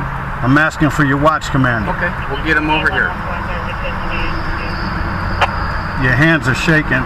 That makes me feel very nervous. Well, you're making me nervous. Why am I making you nervous? You're not doing what I'm telling you to do. I haven't did anything that you asked me to do. You haven't asked me to do anything. I told you to step out. You didn't tell me to step out. You want me to step out? No, not right now. Okay. I'm gonna wait now. That's fine. Both the deputy and the investigator kept going back and forth with each other until the deputy did something bizarre.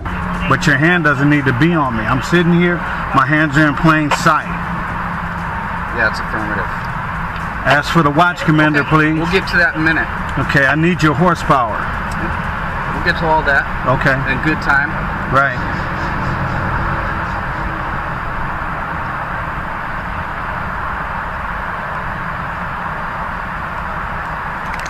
No, don't be reaching. Man, I'm taking it here. Don't be reaching. You put your gun is shaking and you pointing your head. My gun at your head. Don't fuck. I told you not. Man, I took my earpiece off. Can reach. Shepard only lifted his arm to remove his earpiece, but the psycho deputy considered this a problem and immediately pointed his gun at him. The worst part was that his finger was on the trigger, making the investigator fear for his life. Man, you need to put your weapon down. You need to put your weapon down, man. I'm not gonna do nothing. Hey, you need to get over here, senior. He's got his weapon at me and he's shaking. What's going on right now? It's nothing going on, deputy. He's got his weapon pointed at my head. I haven't done a thing. He came up here. He put his hands on me. I asked for a watch commander. He's pulling his weapon on me. For what? For what? I told you what for. For what? You're not listening to my commands. Not that I know of. For what? What is he pulling his weapon on me for? I asked for his watch commander. You the sergeant. Keep your hands on the steering wheel. Put your hands on the steering wheel. Hey, your guy Put your hands on the steering wheel. You seen your sergeant's here. Put your hands on the drop. What's going on? Why is your officer cursing at me? At this moment, Plunkett had lost it, as despite multiple officers arriving on the scene, he refused to take the gun away from him. Soon, the sergeant came over, but the ignorant deputy would still not move, proving that he was mentally unstable. My hands were in plain sight when he came up. I put my hands out in plain sight, okay? He asked me, he started being basically disrespectful, telling me, what am I doing here? Would you please tell him to put his weapon down? What do you... You got the taser? Bonnie's getting it. Bonnie's getting it. What's going on? What are you doing here? I'm code 5. Where you work? Where do I work? I work as a private investigator. And I just got through dealing with this in federal court with you guys. He pulled his weapon. All I did was remove my earpiece, and he pulled his weapon and pointed at my head. And he's still pointing his weapon at my head. I'm asking you to tell him to holster his weapon. So what we'll do, we'll go ahead and we'll back it up. Back it up. Keep your hands up. We're going to have you come out so we can figure out what's going on. That's fine. Okay. That's fine. The sergeant asked Shepard to step out of his car, to which he obliged. Finally, the deputy also lowered his weapon, finally putting an end to this crazy moment. I got it. So what? Oh, no problem. No problem. I'm gonna turn around. No problem. No problem.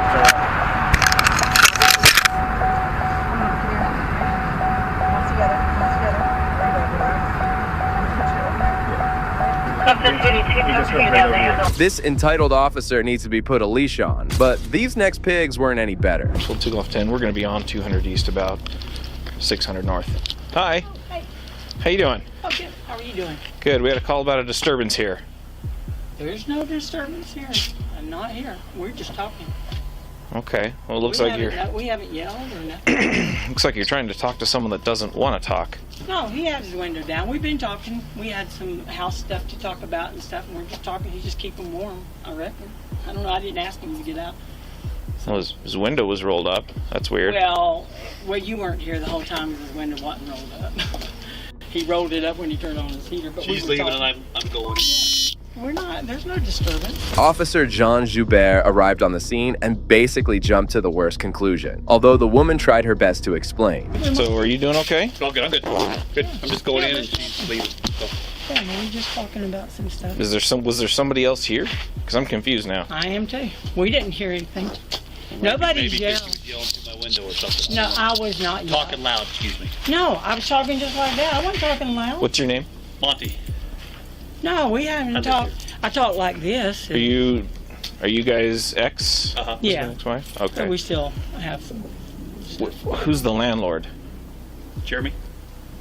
Any idea why he'd be calling? Maybe she was yelling through the No, window. but maybe they. I don't know. Monty, I was not yelling. And Well, I had the window closed. Maybe. No, I was talking. This is as loud as I talk, so you can call that loud. And maybe tell him. How far out are you? Considering how puzzled both were, it's obvious that for some reason the landlord had called 911. And he hadn't even. We don't have any issue. We were just talking about. Can I just talk to you inside later in just a sec? Sure. Excellent, thanks. Sure. Okay. No, I was just leaving. We were just talking. That's all we were doing. We're not arguing. You're not mad. Okay. Nothing. Can you take your hands out of your pockets for me? Huh. Well, You're cold. Can you just keep them out of your pockets, please? No, I don't have. You don't feel? I don't have Can you- anything in my pockets. Why Don't be Why silly. don't you settle down a little bit, okay? It's something I do for my If somebody safety. comes up and harassing you, you would get a little like, "Why are you harassing me? I didn't do nothing wrong." So Who's harassing you? It feels like harassment. I'm just So- asking you what's going on. I need you to stay here. Greta was aware of her Fourth Amendment rights very well by refusing an unlawful search request by this corrupt cop. By this point, Greta was getting more anxious and concerned. There's for crying out loud. Okay. Now you're exaggerating. I need you to settle down. There's no. Based on the information You know what? I got, can talk, based on the and information I was You're given. not in power Okay, over anybody. I'm about to put you in handcuffs if no, you don't you're stop. not putting me in handcuffs. Yes, I am. No, you're not. So let me tell you what the call was. Wrong. I've done nothing Let me wrong. tell you what the report I was. don't care what the report was. He just told you we weren't doing anything, and we are the two people involved. While still being entirely, she gives the story to the cop straight, having to put her foot down, something this tyrant didn't like for one bit, threatening to handcuff her. You were being disorderly out in front of the house. That's a lie. That you were shouting at him. No shouting. And that you were not letting him get out of the car. Never did. I was just standing there talking. We were just talking. He never said, move, I'm going to get out of the car. He had the heater on. He turned it off. He started the car back, and we were just talking. Okay. And I was leaving. We were about, I gave him a piece of mail that came to the house that he needed. And then we started talking about, we got to sell the house. And we were talking about pricing and just different things. Can you just stand still, please? Don't tell me how to move. You're not God. I just asked you to please stand still. I asked you to quit bossing me around. I'm not doing nothing wrong. I asked you. I'm not bossing. You know what you're doing, sir. You know what asked you're doing. you to stand still, You know please. what you're doing. Stop. Will you Your please? ego is out of control. I Just said stop. please. Will you please just settle down? Doing anything wrong? We were having a perfectly fine what? conversation. Yeah, me and Monty, are we the? Did he tell you there was no problem? Did I tell you no problem? Well, people. And we didn't see anybody. So I need to speak to people So- separately when it's a domestic violence There's possible issue. Okay, I'm going. Stop. You're under You know arrest. what? Okay, you're under No, arrest. I'm not. Put your Don't- hands behind your back. Don't Put your hands stop behind it. your back. You're Put your hands behind your back.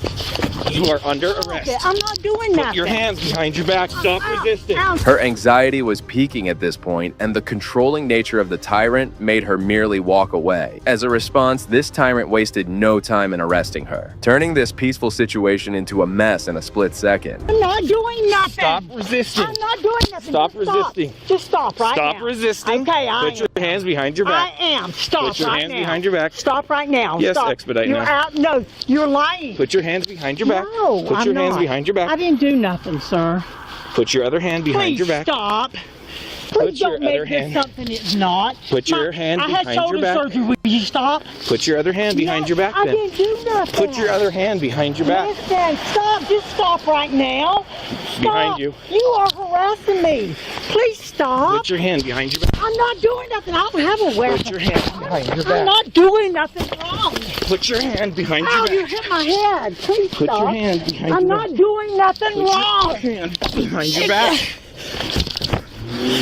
Greta eventually begged the cop to have a little mercy. However, at this point, this officer had made up his mind on brutality. Put your hand You know behind what? your I back. didn't do. Put your hand behind your back. Ow! Ow! That hurt! Put your hand behind your back. He's hit me! He's hit me! On your back. He's hit me! Roll over. He Roll just over. hit me in the Roll face! over. Put your Christ. Roll over. I didn't do nothing!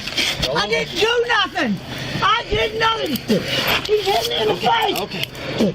He hit me in the face! Stop. He hit me in the face, please! Stop. All I did was walk off! That's all I did! Yeah. That's all I did! I didn't do nothing! Stop. We'll figure it I out. did not do nothing! He hit me in the face like 3 times! By this point, another officer enters the scene and takes over, but the damage was already done by Joubert. This clearly indicates that Officer Joubert had in fact assaulted Greta multiple times, not just what can be seen on the body cam footage. You got a lawsuit! You thought you cannot do that to somebody! I didn't do nothing! I did nothing! Get the medical here! Get medical here! Right now! Right now! He busted my car! He busted my car! I didn't even move my hand! I didn't do anything! Even whilst in pain and suffering on the cold concrete floor, Greta knew that her only way to fight this injustice was to file a lawsuit. This is exactly what she went on to do, filing a $1 million lawsuit against Officer Joubert, alleging that he violated her constitutional rights by using excessive force when he arrested her. She also argued that she had committed no crime. At this point, Joubert went over to talk to the landlord. Officers, I'm so sorry. Are you the owner then? Yes. Okay. Where is Monty? Monty was in his. Yeah, he was when I got here. Oh, okay. Where did he? Is he inside? He lives in the back. Of which one? The entrance. The entrance. Let me grab my shoes real quick. Give me 2 seconds. Okay. So what did you see happening? So I pulled in, came home. I'll give you just a brief background and then tell you what I saw. I got home. He's friendly for all I know. Like he was fine with me. Okay. And we've had no issue. Monty's been great. He's a good neighbor. He's a good tenant. He's good. From all accounts, she provokes him. Uh-huh. You know, if ever, you know, there's been a couple times where there's been kind of a dispute outdoors, and she really rides him pretty hard. Uh-huh. But so she comes. He's made it clear. He's told me she's not welcome, and that I'm welcome to ask her to leave. The landlord gave his side of the entire issue, recounting past incidents that none of these cops had ever witnessed before. Okay. He got home from work, and he had no way to get her to leave, and so he started locking this outdoor door, and it goes down the stairs to another door. So since she couldn't talk to him through the door here, she's been coming to his window wells on the side and yelling at him through his window wells. And so that's where several times over the last few months, I mean, it's almost been on a weekly basis, I'll get a complaint from a neighbor because they can hear her yelling at him. And so probably 3 weeks ago, I came out. One time she was yelling at him down her window well, or down his window well, and I said, hey, what's going on here? You know, and I confronted her and asked her. When was this? This was about 3 weeks ago. Okay. Defensive and angry with me at first, and it took about 5-10 minutes of her really challenging me. You know, what am I doing? Who's complaining? What's, you know? And obviously I didn't tell her the neighbor, but just said, look, you know, I really don't have a problem that you're here as long as you're welcome and you're civil. but when my neighbors are complaining, we have a problem. And if I have to involve the police or something, I basically kind of warned her, right? And it got better. She still came around a few times after that, but she was a little quieter. And then the last couple weeks, I've had a few more complaints. Have we been here in the last couple of weeks? No. It appears the landlord is more concerned with Greta than her ex, Monty, is. If Monty doesn't feel the need to call 911 on her, it's unclear what crime she has actually committed. As the questioning of the landlord continues, Monty walks out. I'm so sorry. Oh, Brian? Yeah, that's all good. Yeah. Jeremy? Yeah. So It goes too far sometimes. Just so you know the circumstances, I had a neighbor text me again, and I was like, I felt like I've got. We just want to get a statement from you guys separately before, because things kind of escalated. So. Do you have any cameras here or anything? I don't. I wish I did. I've got a ring that I need to install. Were you watching what happened?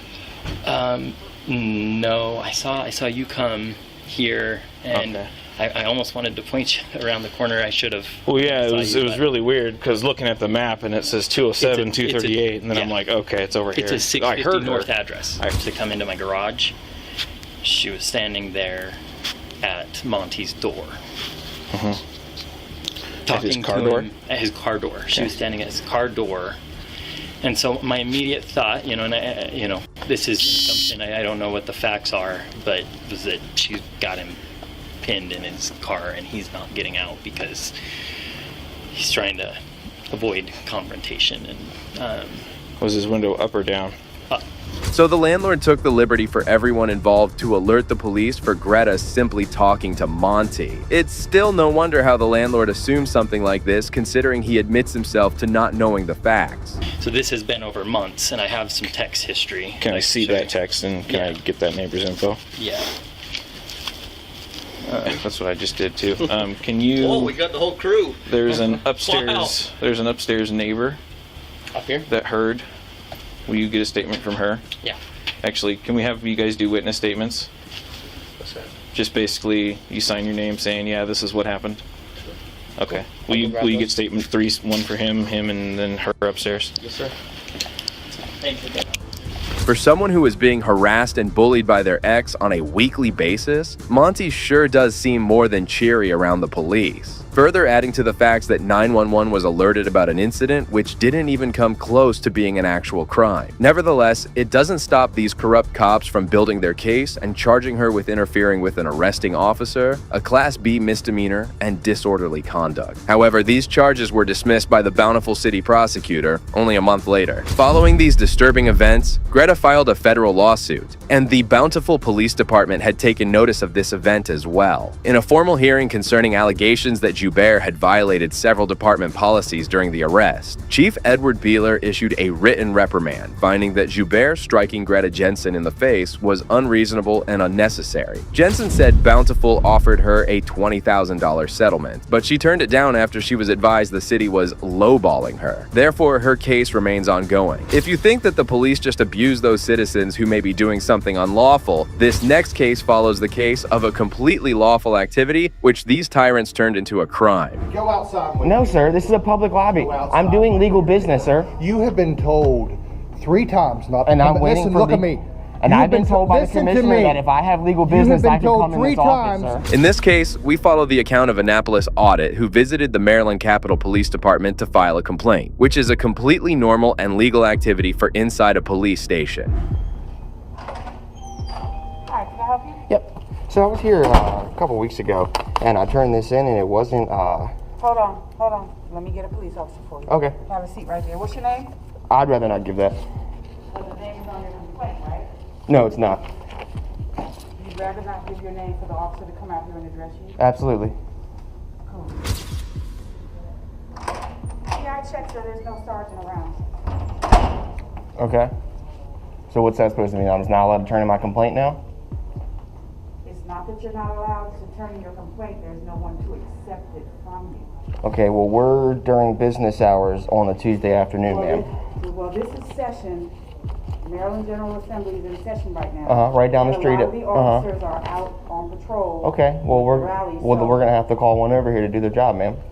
Well, You can't. You don't talk to me like that. I'm not a police officer. Okay. I'm trying to assist you. I'm not talking to you like anything. I'm just saying you're gonna have to call a police officer down here. You can't deny me of public services. By this point, the public servant starts to become defensive and try to justify the reasons that his complaint is not as important. I'll sit over here and ring the doorbell then. How about that? Oh wait, so now there is a sergeant here is what you're saying. So what you're saying is there is a sergeant here. Oh yeah. Let's explain a big lie before you come out here, because you just told me there's no sergeant here. So how are you speaking to a sergeant? How are you speaking to a sergeant then, ma'am? How are you speaking to a sergeant if there's not one here? You want to answer that question? How are you speaking to a sergeant if there's not a sergeant here?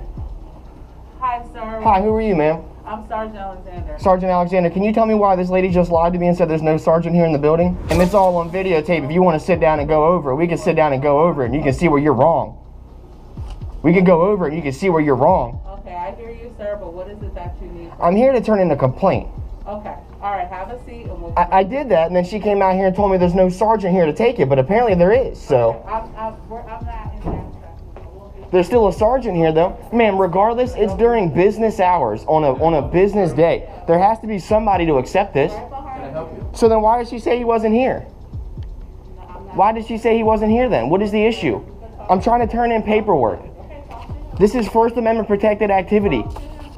I'm here to turn in a paperwork. What's up, Chang? I'm here to turn in complaints. I don't know why the lady that came out there who was originally going to help me came out and said, oh, there's no sergeant here to help you, so...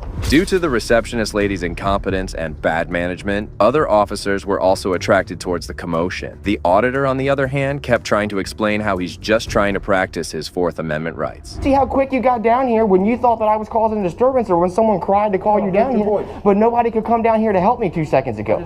You see how quick both you just walked down here to try and infringe upon my rights, but yet neither one of you could walk down here and help me.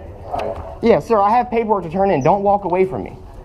Don't you tell me what to do. Sir, you're a public servant. I'm telling you. No, you're not telling me. I'm telling you. Do you want to get arrested again? Sir, I'm doing... Sir, this is legal. Give me the papers. Yeah, it's going to be date stamped and a copy to return to me. I don't have a date stamp. Well, that's how it's done, sir. That's the official way it's done.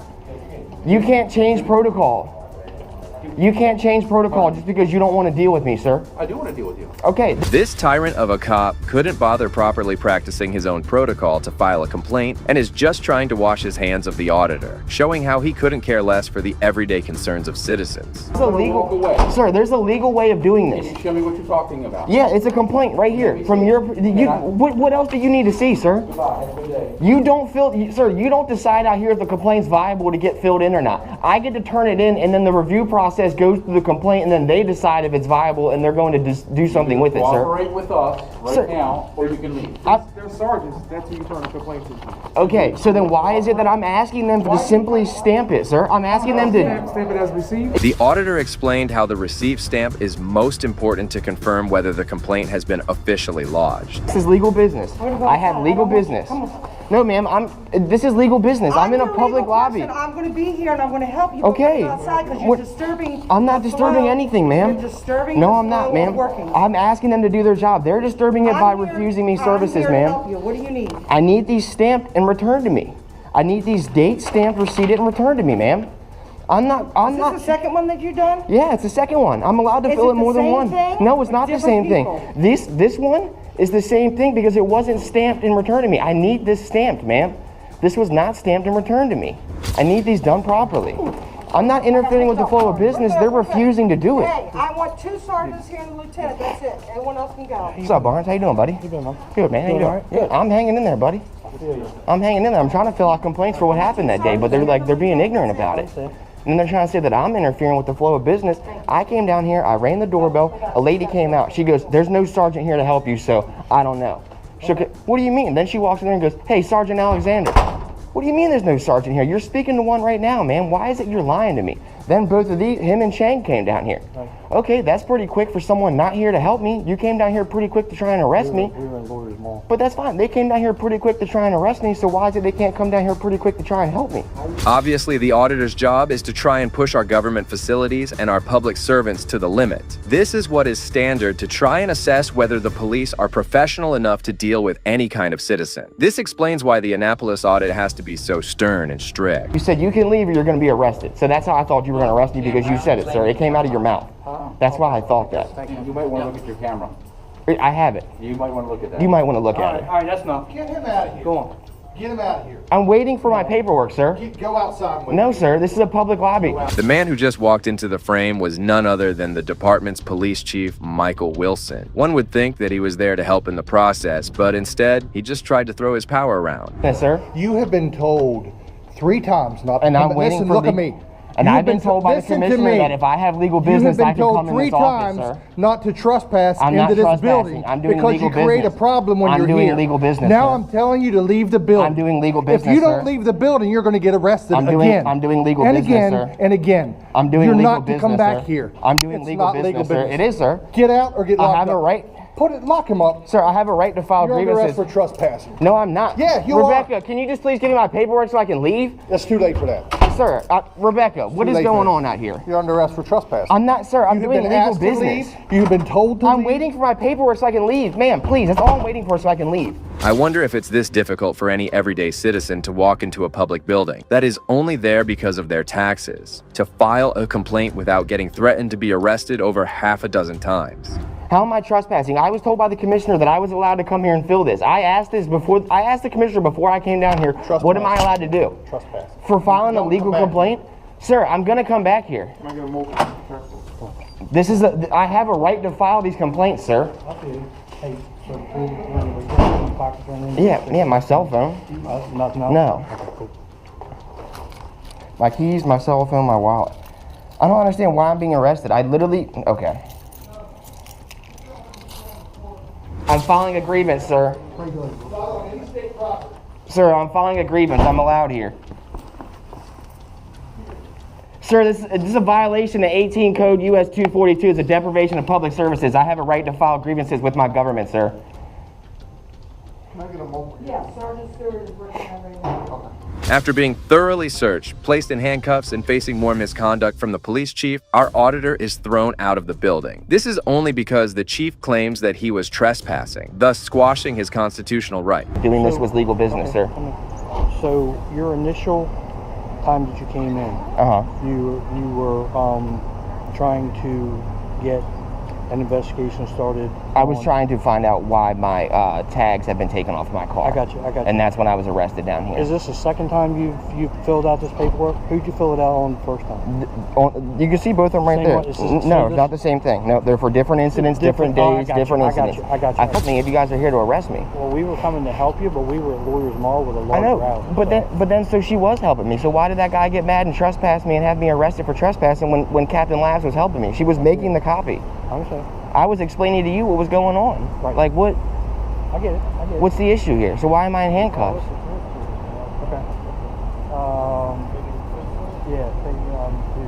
For trespassing. Even now, after explaining his situation to another officer from start to end, he was still unable to get a clear answer for why or how he is in handcuffs for trespassing. This shows clearly how even these cops know something is not right about this whole situation. Did you turn your camera on? No, absolutely not. Yeah. Let it. I'd say let it roll until you get to the detention center. Absolutely. Okay. Who's somebody? Okay. Yeah. Okay. I got it. I don't understand how I was told by the commissioner this was lawful and legal business. No, I haven't been banned. I haven't been banned, sir. Okay. You can't ban someone from doing a constitutionally protected activity. I have a right to file this, sir. You're right. I can't come here and just sit down and chill in the office. I can't go in there and do the security card processing center. Mr. Falk, are you going to allow me to Later, he was escorted inside a police vehicle and taken to Anne Arundel County Detention Center, where he was booked on 2 counts of willfully disobeying in order to leave a public property while not having an apparent lawful business, and acting in a manner disruptive to disturbing the conduct of normal business, and also 1 act of willfully acting in a disorderly manner. On top of all this, he was held on $1,000 bail. All of this is simply for trying to practice his constitutionally protected activity. This just shows the length and the things that these corrupt and power-tripping tyrants would do simply to have a citizen lawfully try to file a complaint. The last case showed how the powers bestowed on cops and police chiefs are abused, but this next one will leave you stunned. Get down. Down. Get down. Down. Do you think I'm... On December 5th, 2023, Deputy James Henry Carter III made a series of decisions that would cost him very dearly. He went completely crazy on a suspect during a chase, which he didn't realize was being recorded by his body cam the entire time. Hey, you done, son? Get down. Down. Get down. Down. Do you think I'm... Waistband, dude. The suspect and victim of this brutal act of violence and racism was Rashard Keithan Duncan. Reach into your waistband. You think I'm messing with you? You got a gun? You got a gun? You don't know? No. I got him. I'm back here.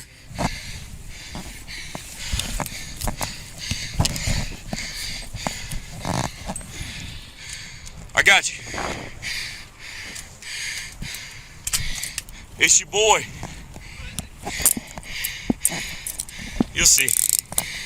It's your boy. Get up. Oh, you broke me on my feet. Because you reach into your waistband, that's why. Now, during Carter's barrage of punches, he kept instructing him not to reach towards his waistband. When we can clearly see how incapacitated he is on the ground, how would he possibly reach for his waistband? Just like this, Carter lies to justify the beating he just served up.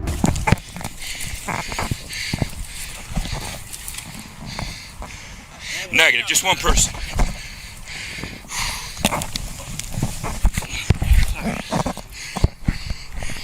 I think you slick.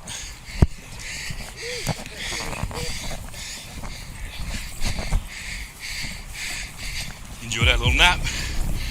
These cops violated several departmental policies, but that's nothing when it comes to the actions of this next tyrant.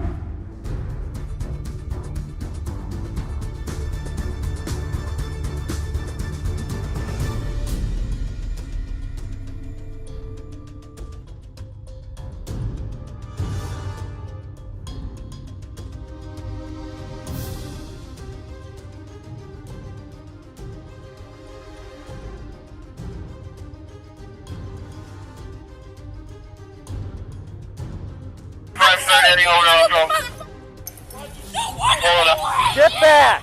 Get back! Palmer shot the poor golden retriever 4 times, and surprisingly, his body camera was also muted during the entire event. Seeing their dog's condition, the owner, Tammy Kearns, completely lost herself. Get me a bunch of cars out here. We got a bunch of people coming out.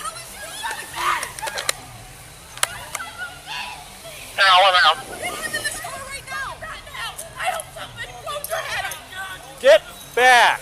You stupid fuck! You killed my dog! Get back!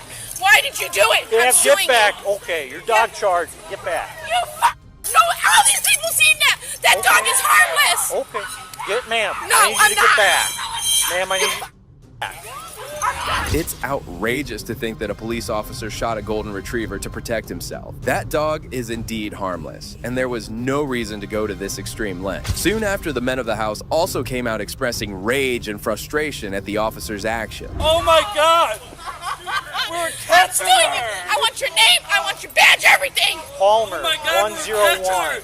Why couldn't you Everybody get back! Everybody get back! Get back! Everybody get back! Don't walk out! Okay. Get back! Do not touch! Get back! Get back! Everybody get back! Everybody get back! Okay, I appreciate it. Get back! If my dog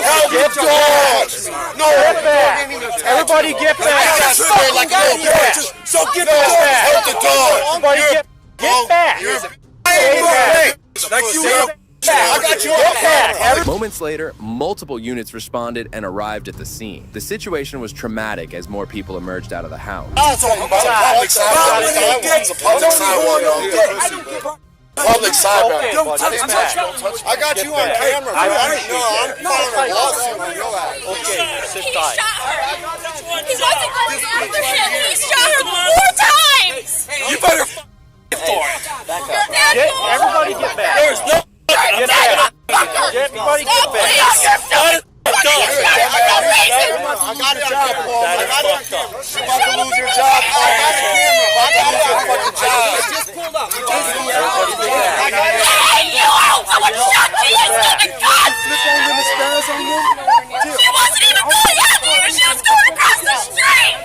I hope you lose your fucking job! The officer went over to talk to his colleague and once again muted his body cam throughout. Shortly after, he left the place in his car, leaving the poor dog there with the family. Am I right? You not doing this, you stupid. Hey, I'm boogieing out of here. Because of you!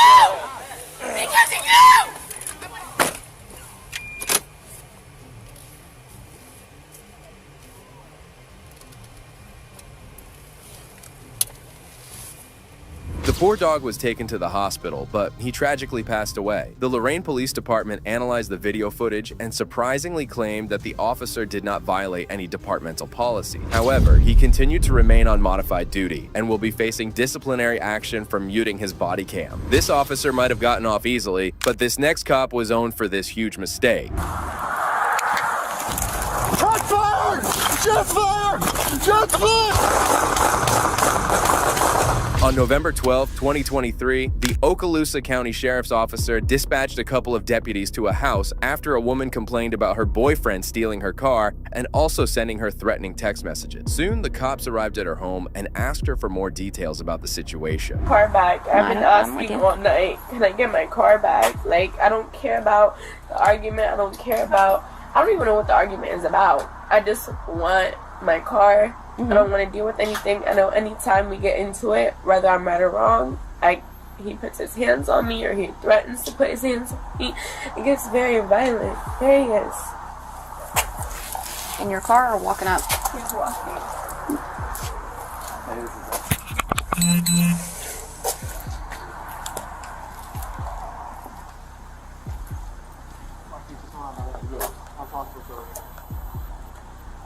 Surprisingly, as the officers were talking to her, her boyfriend came onto the scene, who was soon caught by the cops. What am I getting patted down for? Because you're getting patted down. Why? Do you have any weapons on you? No, I don't have no weapons on me.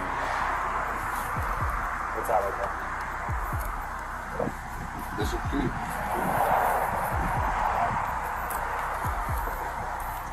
Don't got no weapons on me. Hands on your pockets.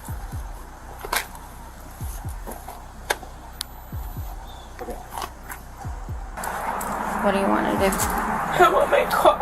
Okay, I think it's at your mom's house is what he's saying. How did he get here if it's at my mom's house? I know. Can you call your mom to see if the car's there? Yeah. Okay. It's not at the house? Okay. It's not home. Okay. Okay. I'm gonna send you you have my location, right? I'm on Green Acres. Yeah. It appeared as if her boyfriend, 22-year-old Marquis Jackson, lied about the car being at the woman's mother's home, and soon the cops decided to arrest him. Where's our car?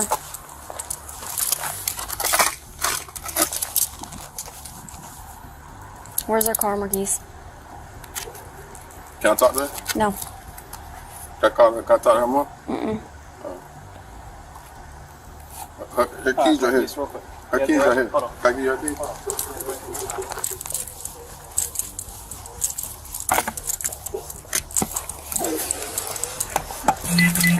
Have you ever filled out an affidavit with us before? Okay, so the suspect is going to be his information. This, where it's the narrative, that's going to be what happened, the incident, okay? The officers patted him down before they cuffed him and placed him in the back of the police cruiser. They started to investigate the stolen car, but had no idea that something bizarre was about to unfold. My screen. Right. You know, so it's like, why would you send me a picture of that? I'll show you again and tell me what that is. I don't know. Like, I don't know what that piece is because that's not ordinarily there. Right.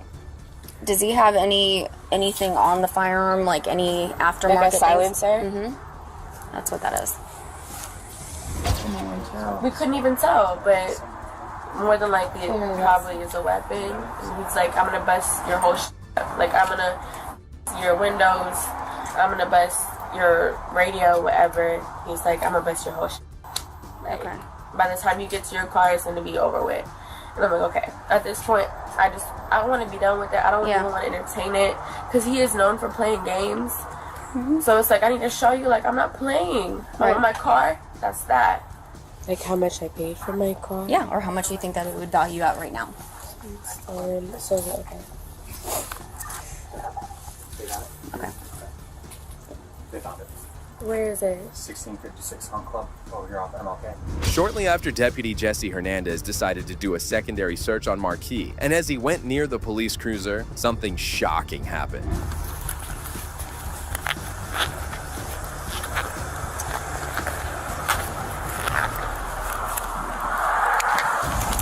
Shots fired! Shots fired! Shots fired! You know!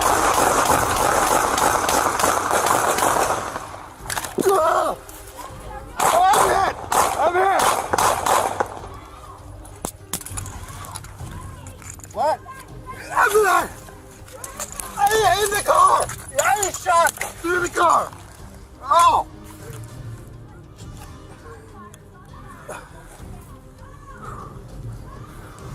The deputy claimed that he was shot passed by the car. He fell down and opened fire at the car. The female officer also responded, and they both combined fired a total of 22 shots at the car while Marquis was inside, handcuffed.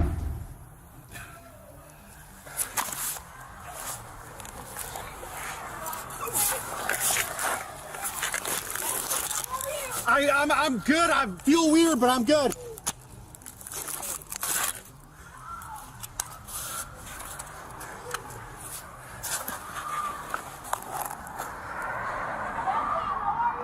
I'm good, I'm good.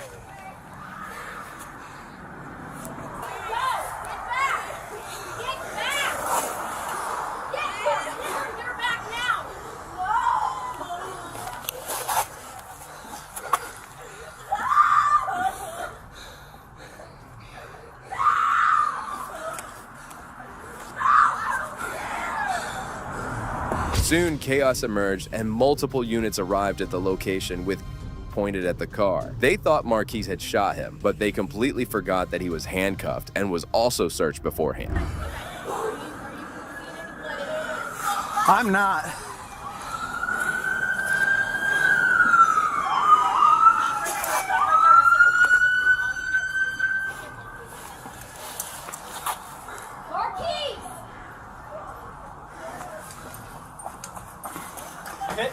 I don't know. It felt like it. Jesse, move over to me. I got you. Move over to me.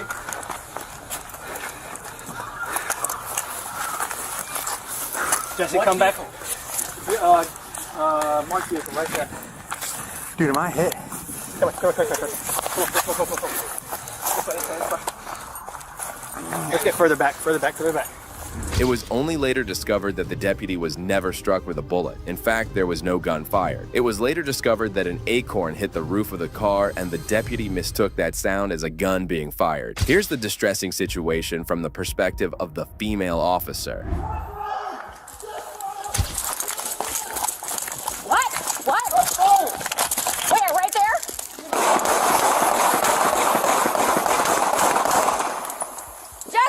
Jesse, are you okay? Get in the house! Get in the house! Jesse! Get back! Where is he? In the car!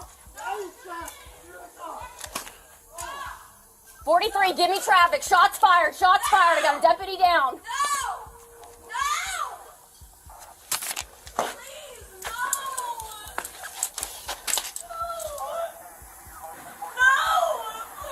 Off of McLaren. We're off of McLaren. Shots fired. I got a deputy down.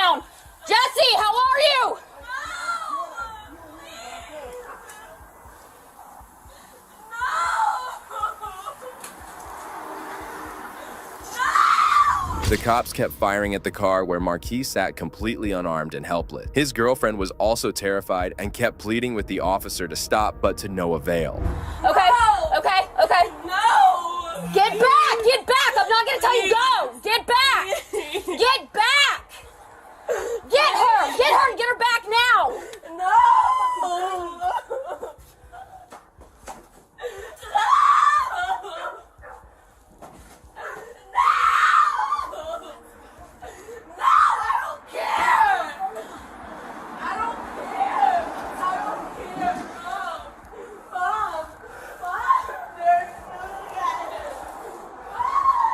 Stay inside your house. Stay inside your house. Fortunately, Marquis escaped injuries and was safe. He later decided to file a lawsuit against those officers, and here's what his attorney had to say. My name is Julia Quesada. I'm an attorney with Burris, Newsom, Curry, and Lacey. It is not acceptable that these officers, deputies, and their department is calling this a mistake. It is not okay to call it a mistake. There is no mistake. There was no mistake that Marquis was unarmed. There's no mistake that he had already been searched. There's no mistake that he was already handcuffed in the back of a patrol car when these deputies opened fire. And there's no mistake that the department hasn't released all of the footage or the information related to the shooting. This is not okay. The deputy that shot, that said that he heard an acorn or after the fact that that's a mistake, that's not acceptable. He resigned. That's not accountability. The other deputy that was exonerated, that is not accountability. There has been no accountability, there has been no transparency, and there has been no justice. And we demand that. We demand transparency, we demand accountability, and we demand justice, and we stand with Marquis with this. Shortly after, his male attorney also came onto the stage and raised some valid questions. That is a question I wish that you would ask the law enforcement community. But I think the rush to judgment shown by the sergeant, there were some allegations that were made at the time, which turned out to be untrue. There was no real investigation by law enforcement except, well, we'll handcuff him and put him in the back. And then somehow, I don't know, maybe they thought you were Jason Bourne or somebody, Marquis, said that he escaped from handcuffs, pulled out a silenced weapon and started firing from inside the car. It sounds ridiculous. It sounds ridiculous, and I hope it sounds ridiculous to the public. So that's what we're here about. The sheriff's office also took notice of the incident and launched an internal investigation into the incident. During the investigation, Deputy Jesse Hernandez resigned from his position. On the other hand, the female officer was eventually exonerated of any wrongdoing. The sheriff, however, was very vocal about Jesse's actions and claimed that he needed to be fired for this. This cop made a terrible error, but the next ones were even more stupid. I don't know. That's called private property. That's private property. Come here. You can't. Come here, Sergeant. I don't know. That's called private property. That's private property. Come here. You can't. Come here, Sergeant. You can't take a picture. Come here, Sergeant. Come here. What it says over here? The outside, if you like. What does it say? I don't know. What does it say? In February 2024, a First Amendment auditor who goes by the name Siberian Tiger was walking down the road when he noticed a couple of police vehicles parked outside and he started to film them. That's when a police officer came out and confronted him.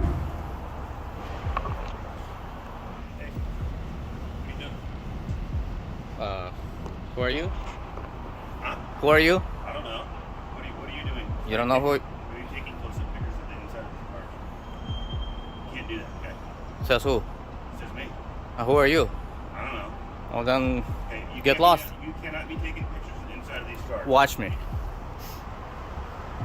You cannot be taking pictures of the inside of the cars. Who are you? Who are you? Who are you? Who are you? You come over here all big tough guy? Hey, you can't be taking pictures inside. Says who? Says me. It's a police car, okay? And you, who are you? I'm a sergeant, okay? I'm a supervisor. Yeah? Okay, yeah. And you can't be here. And you can get lost. It doesn't work that way, my friend. How does that work? He was a sergeant, and it was indeed shocking to see his low grasp on the law. Soon after, his ego started to kick in, and he became increasingly confrontational with the auditor. Hey. What? You're gonna get in my face like this? Go find something else. You think you're gonna intimidate me? Who's intimidating you, man? Then what's the problem? I don't know. I'm wondering what the problem is with you. You came over here all tough guy. I'm wondering what the problem is with you. There was no problem. What am I doing? You can't be taking pictures of the inside. Says who? Says me. What law? I don't know. Exactly. So get lost, tough guy. It doesn't work that way. Well, how's it gonna work? Why don't you call your bobbies over here? Why don't you call your lieutenant? No. Other sergeants? You show me out in front of the precinct with taking some pictures of inside of the police station. Dumb guy. I'll take it. What a dumb guy. Taking pictures of the inside of the vehicles that are public property. I'm on a public sidewalk taking pictures of everything that is open, visible from my eyes, okay? Which is First Amendment protected activity, and the tough guy shows up here and tells me I can't take pictures. Taking pictures of the inside of the car is you too? You want to get on my case too about taking pictures? The auditor was within his rights as he was doing nothing wrong in taking photographs of a publicly owned vehicle. However, the sergeant wasn't ready to listen to him and soon called for more backup, only to get humiliated in front of everyone. Inside of the vehicles in the computer. What law is that? What am I breaking? I don't know. That's called private property. That's private property? Come here. You can't. Come here, sergeant. You can't take a picture. Come here, sergeant. Come here. What it says over here? What does it say? I don't know. What does it say? You don't know how to read? Any of you guys know how to read? What's your goal, sir? What do you need today? I was minding my own business. This guy comes over here, gets in my face, and gives me unlawful directives. So, hey, sir, can you understand why we may be... I don't need to understand anything. Well, I'm going to explain why he was concerned. Why? So, we could be concerned that somebody is targeting our police vehicles or is looking inside there to see confidential information on the screen or in other things. Okay. So, this is a reasonable... Whose responsibility to protect confidential information? Whose responsibility? It's reasonable Great. to ask. The officers were at fault for leaving their computer screens on inside the vehicle. The auditor then took the opportunity to teach them the difference between privately owned and publicly owned buildings and vehicles. So next time when a law-abiding citizen inspects his own property, and you're my servant, that's my property. Everything that's on you, my property, except your personal effects. Okay. This building, my property. This vehicle, my property. You all, you,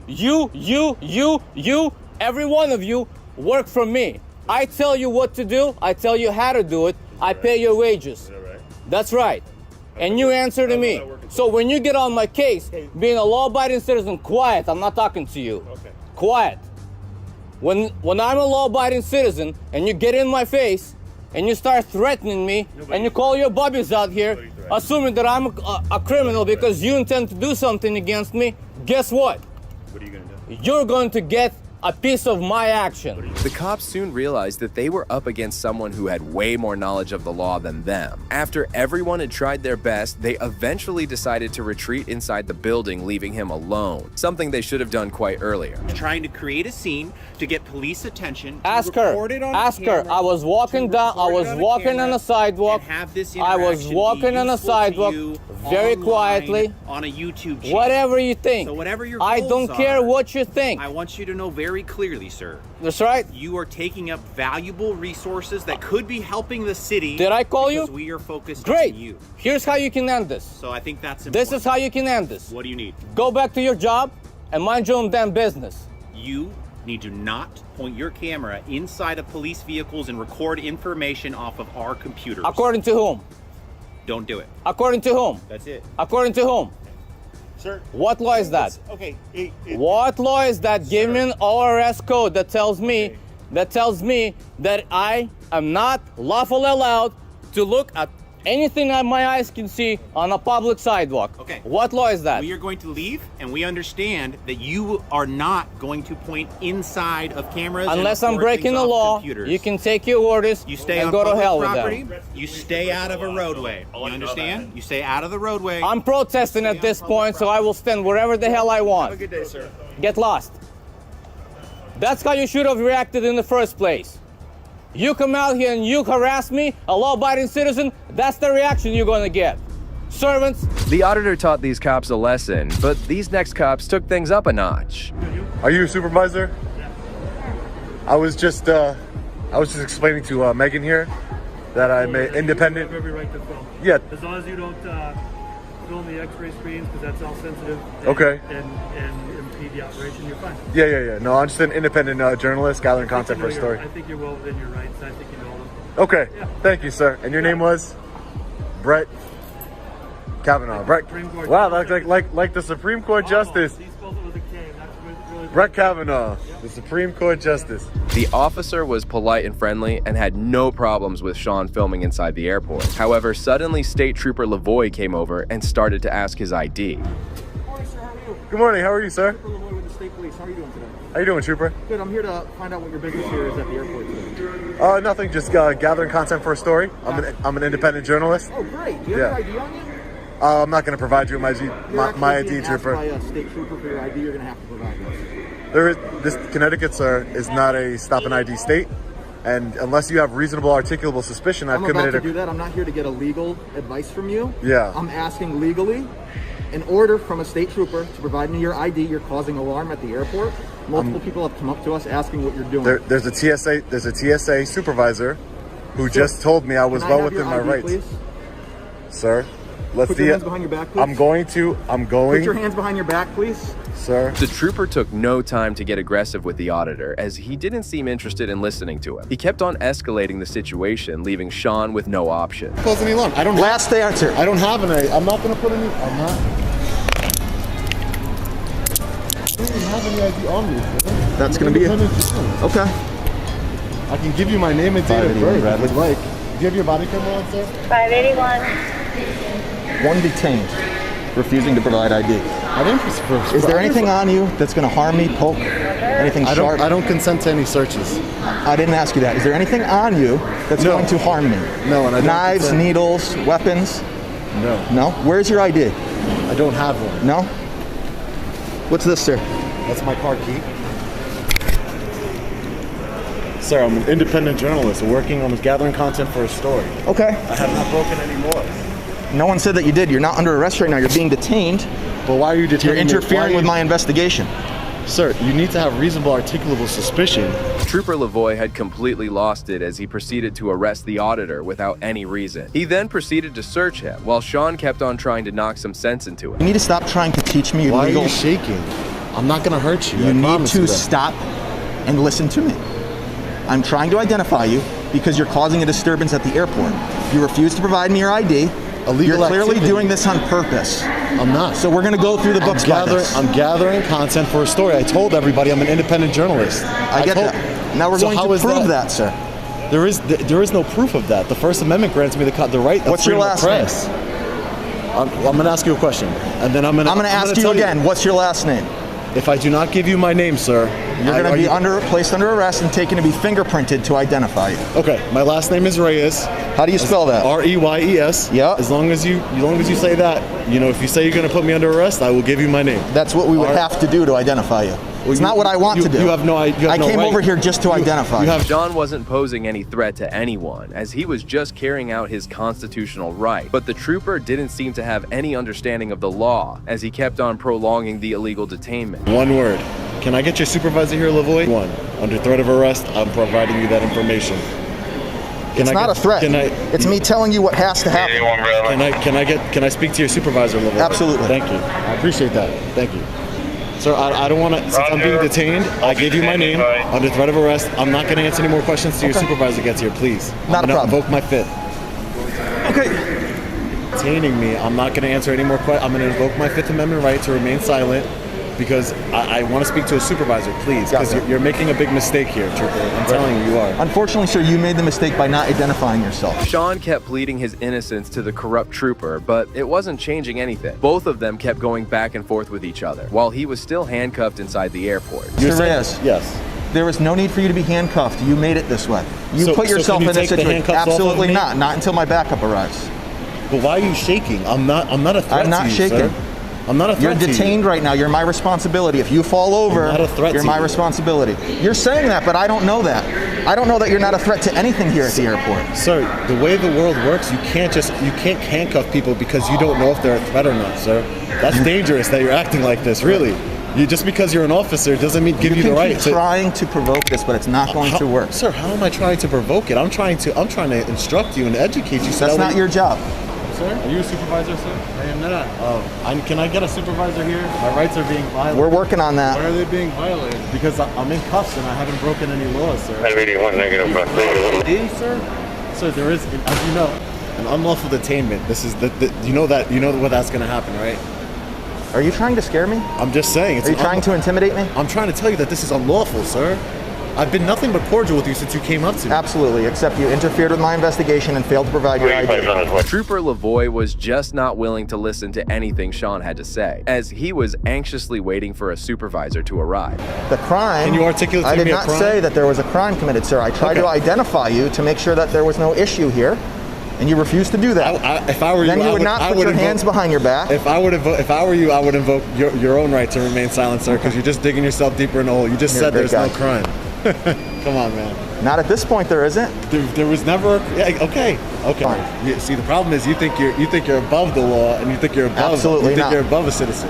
You see, now you're projecting your thoughts because I'm in uniform. So you assume because I'm in uniform. I'm assuming because you put me in cuffs. Yeah, you're detained. That's 100% right. For failure to comply. An unlawful detainment. Okay. Is the supervisor is coming? Yeah, absolutely. Okay. I'm sure he's going to explain it to you. I'm sure he is. All right. The trooper himself accepted that Sean had committed no crime, but despite this, he remained in handcuffs. He clearly needs to get some additional training on the law. Escalation. If you do a little bit of de-escalation, things might go a little bit better for you and anybody else. You could have too. All I did was tell you I want to invoke my right. Is this a supervisor? No. Come on, man. Can I get a supervisor here? He's going to explain to you guys to release me immediately. I haven't broken any laws. This is insane. You can't. Just because you have trust issues, that doesn't mean you can put free citizens. We have trust issues. You can't put free citizens in handcuffs. It's the nature of our job. This is an unlawful detainment. And when the supervisor gets here, he's going to let you guys both know that, and he's going to tell you to release me. We're going to release you as soon as we're able to do that. I'm not keeping you detained just because I feel like I want to. You understand that, right? Yeah, no, you want to, because you put the cuffs on me. You definitely did. While I was here by myself, and you weren't cooperating with me. Yes, you were handcuffed. I was not aggressive. No one said you were aggressive. And all I told you was I'm not providing my ID because I don't have to. Finally, after waiting for long, the supervisor did arrive, and before getting a briefing from the state trooper, he went over to talk to Sean, who made sure to narrate the entire incident. Sergeant Drummond. Yes. Sergeant Drummond, I would like to be released immediately from this unlawful detainment. I have not broken any laws. Your trooper did not have any reasonable articulable suspicion to identify me or in any way. I talked to supervisor from the TSA, Brett Kavanaugh. He told me that I have every right to film the security checkpoint. This is a public building. I'm an independent journalist. He's violating my First Amendment right of freedom of press. And like I said, I would like to be released from these handcuffs. Okay. And he turned off my phone. I would like to be released from these handcuffs immediately. I have not broken any laws, sir. Okay. All right, why were you videotaping? Just out of curiosity. Same thing I told your trooper. I'm an independent journalist gathering content for a story. Okay. I'm not going to divulge until the story is published. Now I guess the story has changed to an unlawful detainment by your officer, by your trooper, sorry.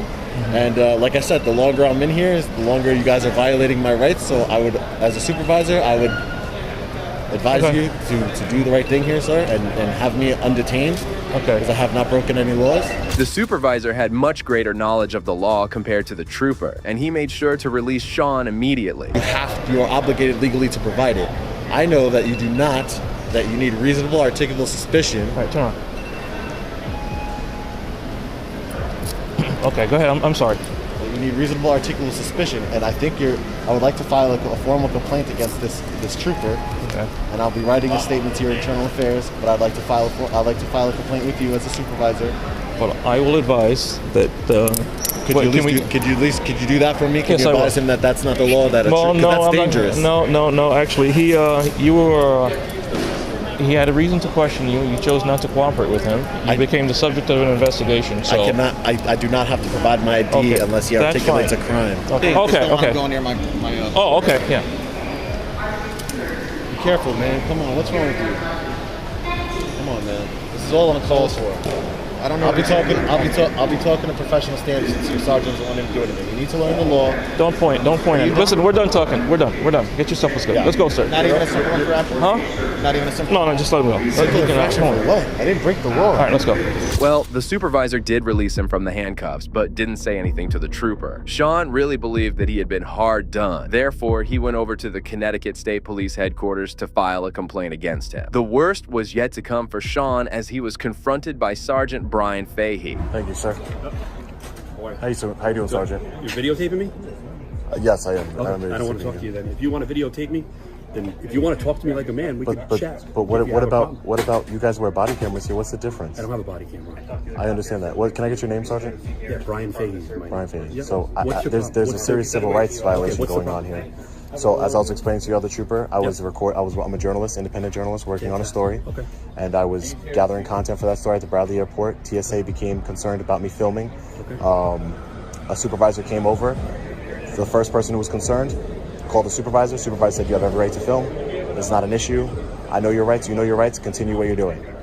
One of your troopers out of Bradley Airport, trooper. How can I help you today with pistol permits? Can I help you today with pistol permits? The sergeant didn't seem to care about the problem Sean had with the trooper as he kept being rude. However, things were about to get even more difficult. You can contact our internal affairs department. It's online, or there's a phone number. But you're a supervisor. I'm a supervisor in charge of special licensing and firearms. So all these people that are in line in 529 gun dealers in the state of Connecticut, that's what we're dealing with. There's an outlet for you to make your complaint. There's a civil rights violation. But there's an outlet for you to make your complaint, and you can make that. We've given you it. Why are you guys acting like this? I'm trying to make a serious civil like rights. What? I don't know what you. I can't help you with your complaint today. You have your outlet. You can call IA. I can get you the number, or you can go online and make. This is the headquarters. Can't somebody just come down here and speak to me from because internal our affairs? Internal affairs division is not here. I'll be right with you guys. You're all set here? Excuse me? Are you all set here?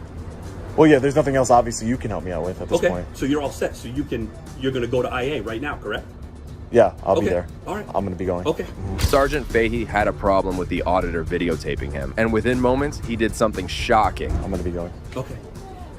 So you're going to stand here with your cell phone on? I thought you were busy. I thought you were a busy man. I am busy. So you should get to work. I should get to work? Is that what you're telling me? If you're busy. We're going to have a problem between you and I. We're going to have a problem. You're gonna do an interference. His body camera's on. His body camera's on. Stop.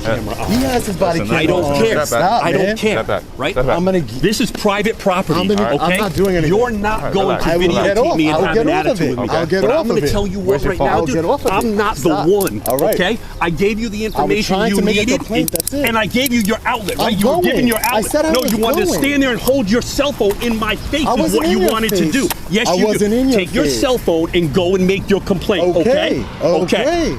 The corrupt sergeant snatched his phone away and pushed him out of the building. Sean was terrified to see the sergeant lose his cool as the officers tried to calm him down. All right, where's your car at? Where's your car at? I'm gonna go, man. I'm going. All right, no, but where's your car? Why didn't you know where my car's at?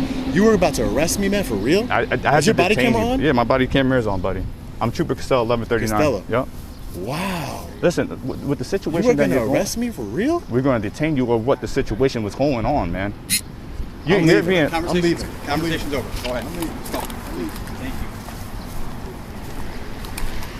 Sean went over to file a complaint against the trooper and the sergeant for his conduct. The trooper was found to be acting within the laws, and the sergeant was only suspended for 8 days. However, Sean has filed a civil rights lawsuit against the trooper and the sergeant. It is still under proceeding, and we can only hope that he gets the justice he deserves. Well, these officers certainly acted above the law, but these next cops did something even more shocking. I'm calling In August 2022, a disabled man was trying to pay for his bicycle at a self-checkout lane in a Target when several police officers approached him. Go ahead and grab all your money. Let's walk out, okay? Take your money out. You want to walk us to walk you out, or you want to walk? Go ahead and put your money out, man. I'm going to move this bike, okay? You're coming with us, okay? You gotta go. Gotcha. Take your money out. You're coming with us now, okay? So go ahead and grab your money, sir. We'll be walking out, okay? Go ahead and pick your money out. So we're going to take your money out for you. Do you want to walk us to walk you out, or we're leaving, okay? Put your money out, man. You're going to lose your criminal trespasses, so you can't come back to the city, okay? The disabled man was just having trouble while paying, but he had the money for his purchase. Instead of helping the poor guy out, the officers proceeded to do the unthinkable. Go ahead and grab your money, sir. Here's your money. Put it in your pouch. So we're going to grab the money for you, okay? We're leaving, okay? Walk down, okay? And you're going to be identified, okay? You're not going to lose your criminal trespasses. That's okay. Come back and walk down, okay? I'm calling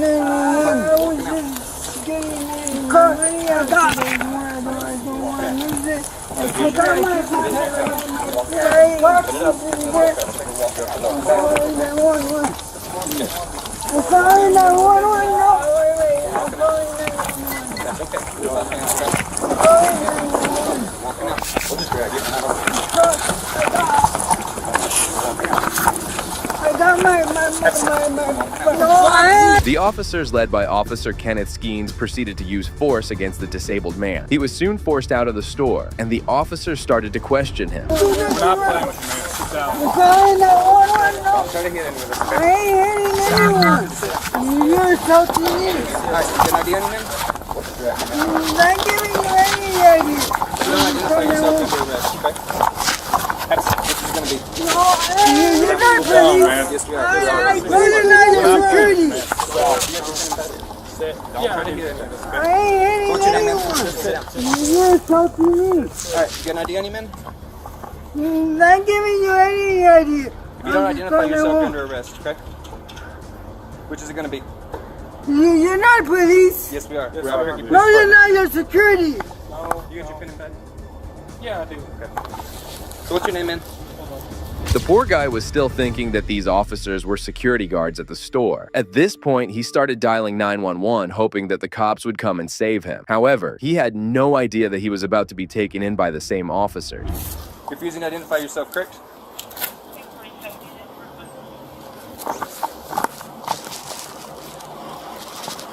Who are you calling, man? You ain't even He's calling 911. That's what he said anyway. So yeah, just go ahead and put him in handcuffs, because he's refusing to identify himself. Okay, hold on. I was just paying. I was just had my stuff locked in my fanny pack, and the security guards came, and I didn't take more time than anyone else. The other ones. Just as he got on a call, the officers proceeded to do the unthinkable, much to the person's dismay. So now you're going to be charged, okay, with concealing identity, resisting officers, okay?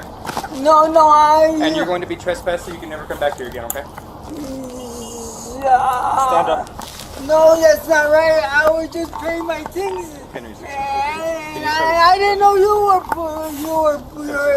were police officers. Yes, we told you that already. I didn't see your badge. Okay, well, we told you, right? We all have badges. It's not our fault you didn't look, man. Security guards say they're police officers all the time. We identified ourselves as Albuquerque Police. Let's go ahead and get them stood up and search. The reason to talk to you was they didn't want you in there no more, okay? So we have the reason. We asked you your name. You didn't give us your name. That's what was the reason? It was later established that the store had called the cops on the poor guy. However, still, the cops should have investigated the issue before passing their judgment. Sound good? No, it don't sound good. Well, that's what's going to happen. Hey, don't. I didn't do nothing. Come on. Go ahead and stand up, man. Take a step for me and stand up. No, because I didn't do nothing. 911, help me, please. No one's on the phone, man. I think there are police officers right there. No, I didn't see their badge. I didn't know they're police officers. I didn't do nothing. You got a knife? I have a knife. No, you better not take We're going to have to get him standing up, though. I'm not going to Can you stand up, man? Are you going to work with us at all? Because we got to stand you up. You're under arrest, okay? That's not changing now. For what? Concealing identity, resisting officers, okay? I didn't know you were police officers. I told you. That's your own fault. You didn't listen, okay? I can't help you with that. He immediately realized his mistake and even told the cops that he was sorry about his behavior. Unfortunately, the officers had no empathy towards him as they proceeded to drag him to their police cruiser. I can't believe I said that. Security guards. Go over here. Don't resist anymore. Stop. Just walk, man. No. Just walk. No.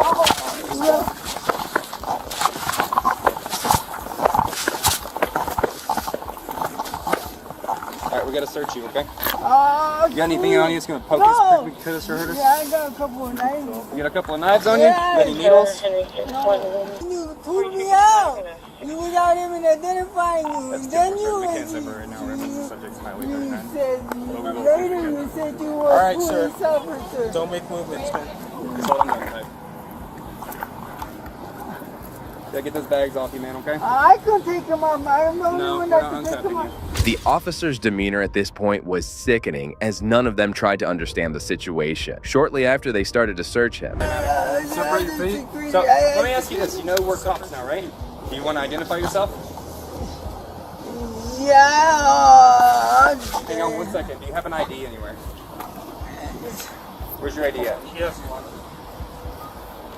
What's your name? Tell me your name. You gonna tell me anything, man? Not till I get a lawyer. What? Just let me take it off myself, will you please? Will you let me take it off myself? Will you let me take it off myself? We're gonna get it off. Calm down. Tied. See, I cut it. I will take it off myself. You got me? Separate your feet. It's my money. That's fine, then clutch in your hand, but stop trying to reach into your pocket. Cell phone. Other cell phone, huh? I didn't do nothing. We told you what's going on. Stop. I didn't I'm know done that. with you. You Stop. didn't explain it. Separate your feet. You didn't show me your badge. I didn't have to. We identified ourselves. You did that. Well, we are cops, so we are police officers, so. They kept on searching for him for a good 5 minutes and proceeded to take everything from him, including his money, which he was certainly not willing to give. But I'm telling you what we gotta say. All right? You know what I'm saying? His name's Matthew McManus. Matthew McManus, that's your name? So Matthew, here's what you're under arrest for, okay? Concealing identity and resisting evading obstructing officers, okay? No. That's what you're under arrest for. I don't have to. I thought I didn't. I don't have to. So I need to. So if you could release your money. Hey, this is drop my your money. money. We're taking it with us. Drop it, man. It'll be I checked thought in. you were security. Drop the money, man. Here, give it to me. Give it to me. Give it to me. I'll make sure it goes with all I the money, man. didn't have to say my. I did. It's okay. It's going with you. It's going with you. Everything else in your hands? We're not gonna steal your money. That's not us. You got bags? Evidence bags for any property? All right. The officers then took him inside the police cruiser as he was about to be taken to the police station for a crime he didn't commit. All I was doing was paying for my things. Yeah, it was explained to you. And you had to cut off one of my fanny packs. You know, you saw how hard it is to get my money out. And I was trying to get my money out, and I got it all out. And then you came, and I thought you were a security guard. Next, this entitled cop did something questionable and ended up getting humiliated. Busy, go to the other side of the street. You can go. There's no investigation, there's no nothing. You can go to the other side of the street or you're going to get arrested. I'm not warning you again. What are you talking about? Go to the other side of the street right now. Wait, tell me why first. We're doing it. You're under arrest. Turn around. Put your hands behind your back. Stop resisting. Stop resisting.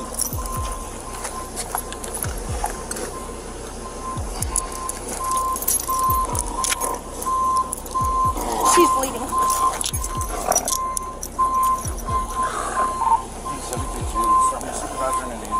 Why do you want to know? And we're not towing these cars off, that I know. Or why do you want to know? This is a hit and run investigation. And I saw Kruger jump out of the car. I didn't think anything of Kruger because I had made friends with him earlier, 4 months earlier, I think. I didn't make friends with him where I got his phone number. I made friends with him where we had an understanding.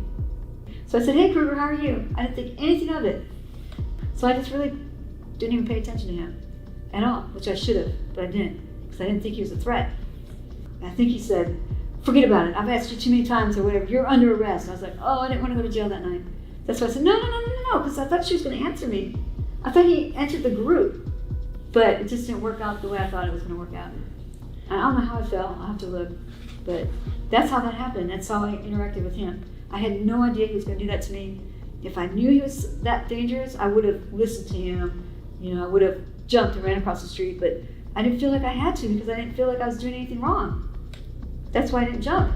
Officer Matthew Kruger was not only responsible for the unjustified arrest of Carolina, but also for mercilessly attacking her. The injuries she sustained included 2 black eyes, stitches in her lip, a dislocated shoulder, a dislocated elbow, and extensive bruising across her body. Seeing how badly the Fort Worth police treated Carolina, CJ knew he had to dig into this. He spent 4 days on the ground, collecting all the evidence he could to reveal what was really happening. I don't know who that is. Hey, turn your headlights on. Driving recklessly and no headlights. What's up? Oh, I just heard there was like 4 people on here. So. Oh no, they're just requesting a complaint form, so. Oh, okay. So I'm just gonna grab for them. Okay, cool. Hey man, you didn't have your lights on, bro. Hey. Do you have anything in there that we need? Yeah, I was talking to you, man. You just walked away from me. All right, cool, man. Have a good night. Good way to interface with the public. Hey, can we take a look at your car? Can we search it? So are you guys from Texas? No. Or just everywhere? I'm not from here, actually. I flew in today out of state. Okay. I don't know if you guys heard, our friend Carolina in Fort Worth, she got tackled and slammed down to the ground by Fort Worth police officer Matthew Kruger. Nope. And he busted her head open, and she had to get stitches, and she had 2 black eyes, and then they charged her with interference. Was it during the day? I was at nighttime a couple nights ago. So that's why I flew in. Okay. My old ones, though, I just got promoted. Yeah, but look, he seems cool, but he fits the description. During the audit, CJ and a few of his partners cornered one of the first officers they encountered, Officer Deutsch. Despite his attempts to stay calm, the crowd couldn't shake the suspicion that he might be linked to the corrupt officers they were investigating. So I got a question for you, man. Yes, what do you think about your buddy Kruger? I don't know who he is. You don't know who Kruger is? You didn't get the memo? No, I mean, I know what happened. Oh, you just don't know him personally? No, sir. Okay. Well, what do you think? Do you have anything to say about his actions? I have nothing to say. No? Okay. What do you think? It was a good idea for him to slam a 61-year-old woman like that and give her stitches and concussion, knock her out? Anybody getting hurt is sad and tragic, but I don't have anything to say about what he did. But I hope she makes a speedy recovery. I actually do. I'm not being. Yeah, she got her shoulder dislocated and her elbow. She's in a sling. Do you think that was an appropriate use of force for him to use on her? Like I said, I'm not going to comment on any of that, but I hope she has a speedy recovery. Okay. You got a business card I can take with me? I don't have a complaint card on me. No, not a complaint, a business card. No, not with my name. No, well, I'm just okay. Most of us B Cubs don't have our personal cards. We just have city cards. Can I just get your name and badge number then? Yeah, Officer Turner, 4949. Thank you, Turner. Have a good night, man. You too. After wrapping up interviews with a few more beat cops, the auditor and his team called it a night. But they weren't done yet. See what we got over here, man. How's it going today, guys? Oh, just you by yourself? Yeah, he couldn't roll his window up faster. Did you see that, guys? He couldn't wait. I think it's about shift change, so let's go talk to this guy. See if he wants to talk to us. I'm sure he'll just pass us right up.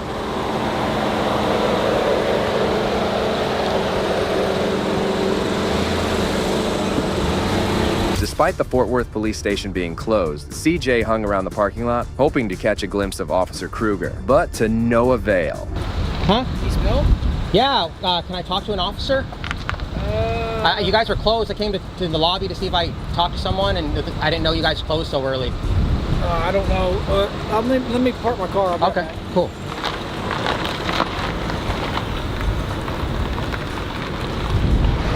Oh, the guy just zoomed in. Who is that guy? 495. Car number 495. Is that him? It looks like him. So what do you need help with, man? Oh, I wanted to talk to someone. I wanted to file a complaint against an officer, and then I wanted to see if maybe there's like a PIO or something I could talk to. We don't have any. The PIO office is not here. You'll have to go down to Felix, our headquarters. Oh, it's the one on Houston? No, you know where it's 501 West Felix? Okay, down there.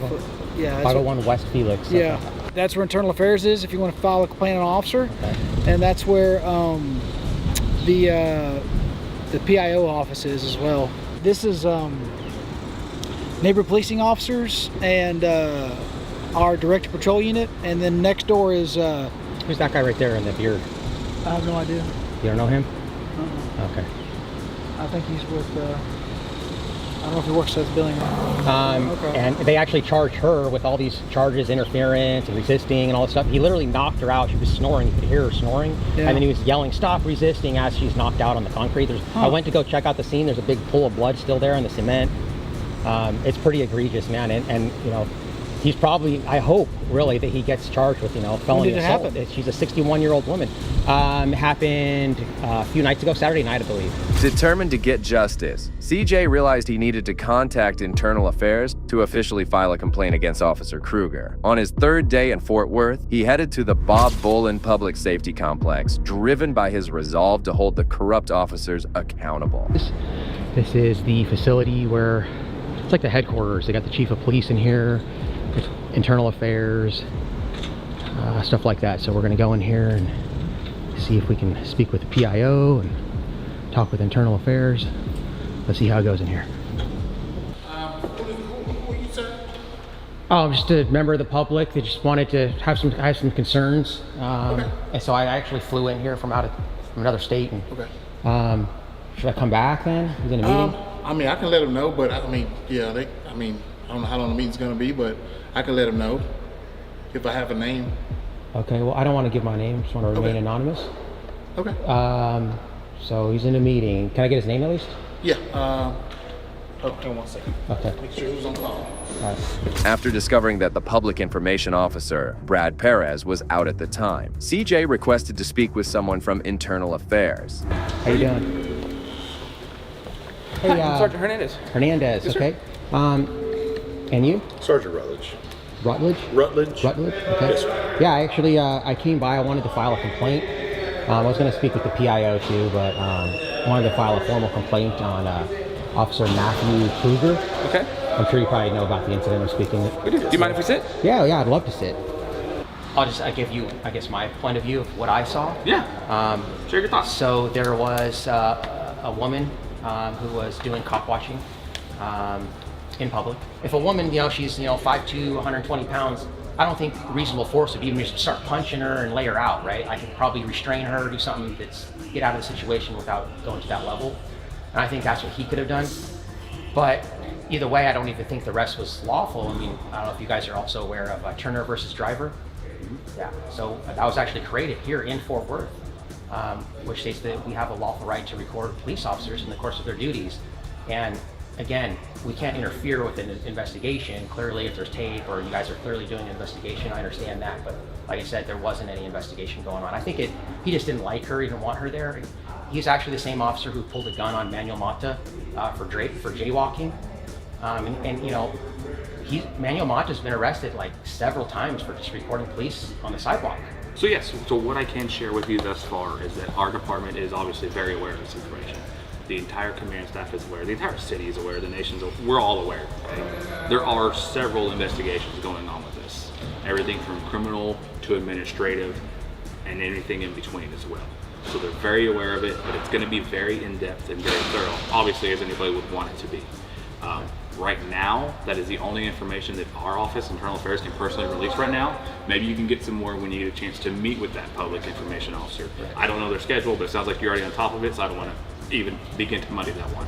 CJ came prepared, laying out his entire narrative in detail, describing each step of what happened to Carolina. He explained the false charges leveled against her, but whether these Internal Affairs officers would be of any real help remained a doubt. So speaking of charges, you want to run us through the charges? Oh, yeah. Because I think a lot of people were wondering where the heck this false report and all that. False report, you missed the false report. Oh my gosh. The false report was when I was following the two girls and they ignored me, I was trying to get their attention and I went, fire, fire, fire, fire, fire. And they turned around, looked at me and just went, oh my God, because they know me and they kept walking. So that's the one for the report of a false thing. I don't know how Kruger knew that, to write that in there, unless they told him. Right. How could he hear it from the vehicle he was sitting in? The second charge I got was interfering with their investigation, but I didn't see them investigating anything. I didn't see a vehicle that was, if it was a hit and run, where was the damage on the car? I didn't see any damage on the car that, any of the cars that were right there they were at. And then the next one was evasion, running away. Yeah. So how can you be irritating somebody but run away at the same time? And the last one was resisting arrest. He said, stop resisting after I was gurgling, trying to breathe. Yeah. When I was knocked In unconscious. regards to the charges that Carolina was charged with, do you know anything about if they're going to be dropping those, or? I do not. That comes from the criminal portion as well, that side of the table, if you will. Right. They're the ones who potentially file the charges, drop the charges, and it's also up to the county district themselves. It's county district attorney, sorry. Right. It'll be, a lot of it will come from their office if they choose to even accept the charges, right. Drop the charges, alter the charges, nix the whole thing, et cetera, et cetera. Okay. And was Kruger the one who filed those charges, who charged her with those? Depends on what you mean by filed. Like, not filed, but did he write the charges up? I guess, who's the officer that charged her with all those charges? I believe it was Kruger. I might be mistaken about that because I know he completed a police report listing those charges. Because of his extensiveness of being involved, I'm not sure if he's the one who literally, click submit, right. But I believe he might be. I don't want to be mistaken and say yes and lie and be wrong, right. But I believe so. Although the internal affairs team managed to come up with excuses, they also provided information that exposed their beloved Officer Kruger. So now not only did he make a mistake, but he also falsified the report to cover his tracks. This proves him to be a full-time tyrant who abused his power and betrayed the very principles he was sworn to uphold. He's actually been fired from other police departments for misconduct and use of force. I was not aware of that until I learned about this incident. Okay. Personally. Because, I mean, that's the thing. I don't know if our department was. I'm sure they were. I don't know. But I personally was not. Okay. Because that's the thing. It happens pretty typical with police. It's like they get lawsuits, stuff like that, and they let them resign, and they just go to the next department, and it's just like a bad behavior, right? And, like a doctor, if a doctor commits malpractice, he loses his license and he's done. You know what I mean? But like police officers, it seems as though they get to be bad and commit crimes, and then they just go to somewhere else. And I'm not saying all police officers are bad, but I mean, obviously that's what my journalism is about, is police misconduct. So I think it's a problem in the United States. And correct me if I'm wrong, because I actually just started learning about that yesterday, and I didn't know that. Did he somehow sue and get his job back and get all that reversed? Maybe some technicality or something, I don't know. Right, I heard that he tried to sue them. I'm not sure if he was successful in the lawsuit, though. Okay. But I did hear about that, too. Frustrated by Hernandez's constant, I don't know responses, CJ decided to ask the age-old question that many officers struggle to answer properly. Have you ever violated citizens' rights? Not that I'm aware of. Not illegally. Okay. Can you tell me the 5 freedoms guaranteed to us by the First Amendment? No. You can't? No, I'm not going to miscite them. Okay. I can summarize, but I'm not going to blunder that and mess it up. Okay, that's fair. Well, you said that I've never violated a citizen's rights, but how do you know that if you can't even tell me the 5 freedoms guaranteed by the First Amendment? Because through our training. I mean, you learn, for instance, what's a very just minute, dumb analogy? Time is misunderstood, or maybe not understood at all. But at least for my understanding and my perspective, what I can say confidently is I have never, that I'm aware of, illegally violated somebody's civil rights. Okay. Yeah, I mean, for sexual assault, murder, punching someone in the face, that's all stuff that we know.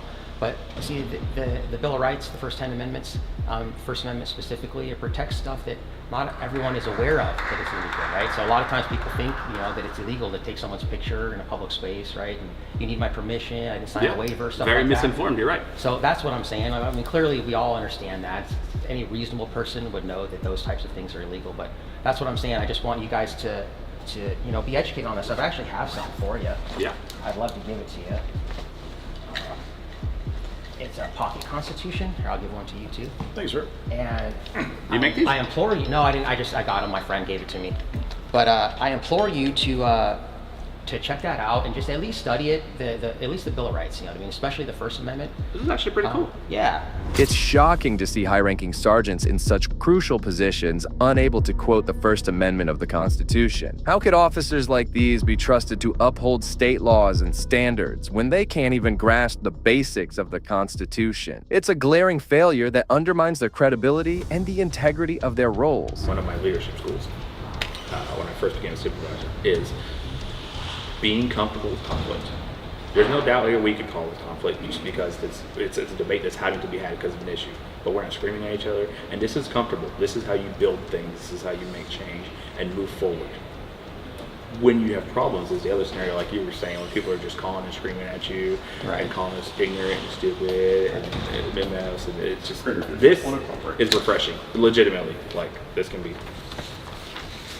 could help change places. This type of conversations when people aren't screaming at each other is what's needed. Right. I agree.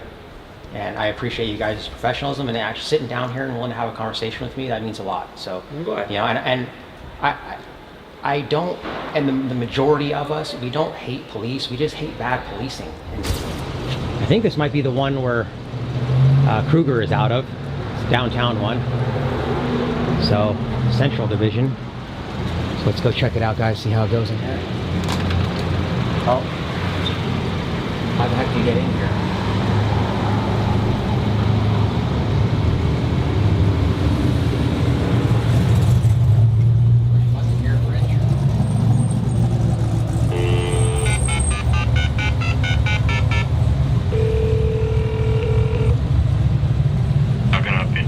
Hey, can I come in? I got some business here to conduct. What kind of business? I need to file a complaint.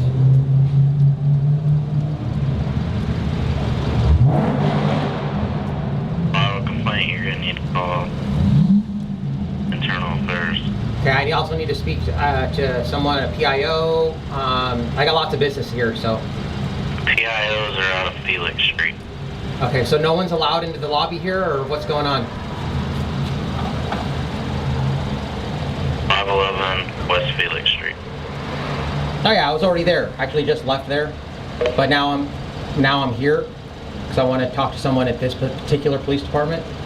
So can I come in, please?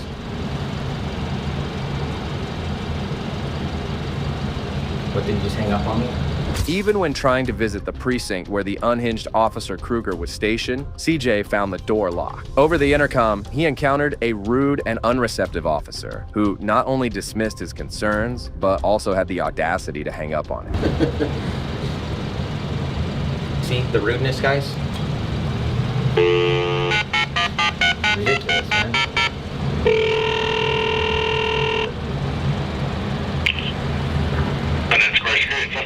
Hey, I was already at the department on Felix.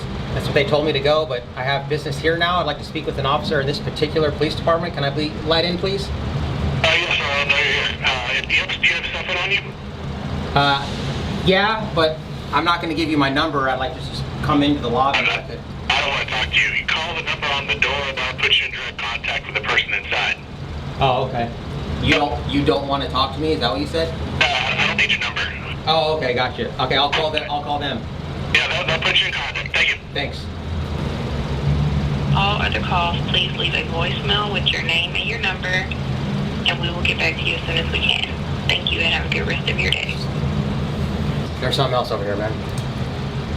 How can I help you? Yeah, I called that number, no one answered. Can I just come in so I can speak to an officer here, please?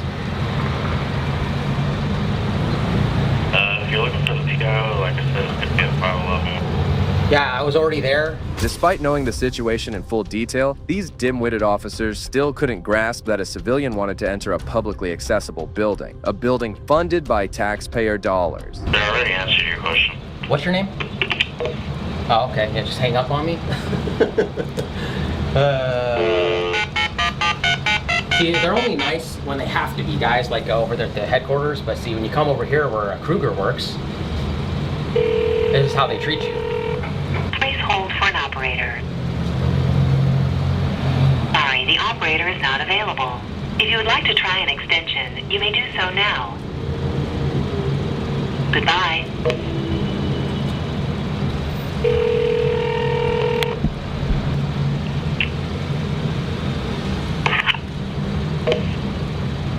Okay, yeah, so they just keep picking up and hanging the phone up on me?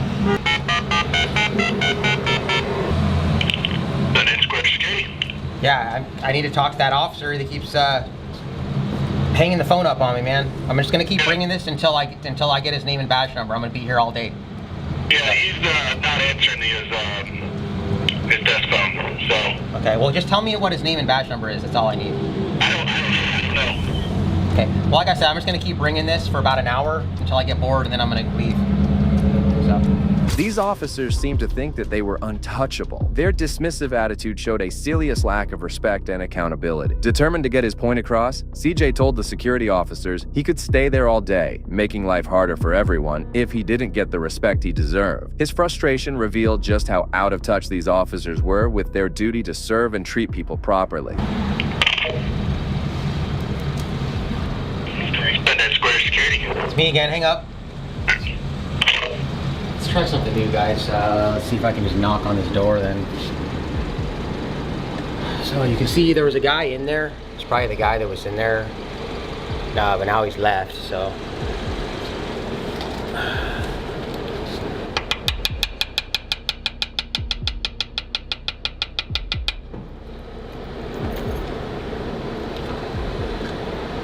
Do you need to come in here too? They've been super rude to me, and they won't, the cop just kept hanging the phone up on me, and I was trying to get his name and badge number, and now they're just transferring it over to security. So when they transfer it to security, just tell them that you're someone different, and then you have different business here.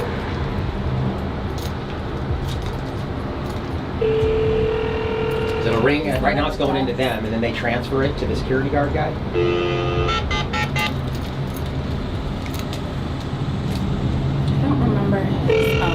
This is the officer. Look at that. I'm on camera for the very first time and I wore my shirt inside out. Hi, it's Emily again. I was just in there. I had one other question I wanted to ask you. Okay, just call the number that's on the front door. Oh, we already tried that. They don't answer.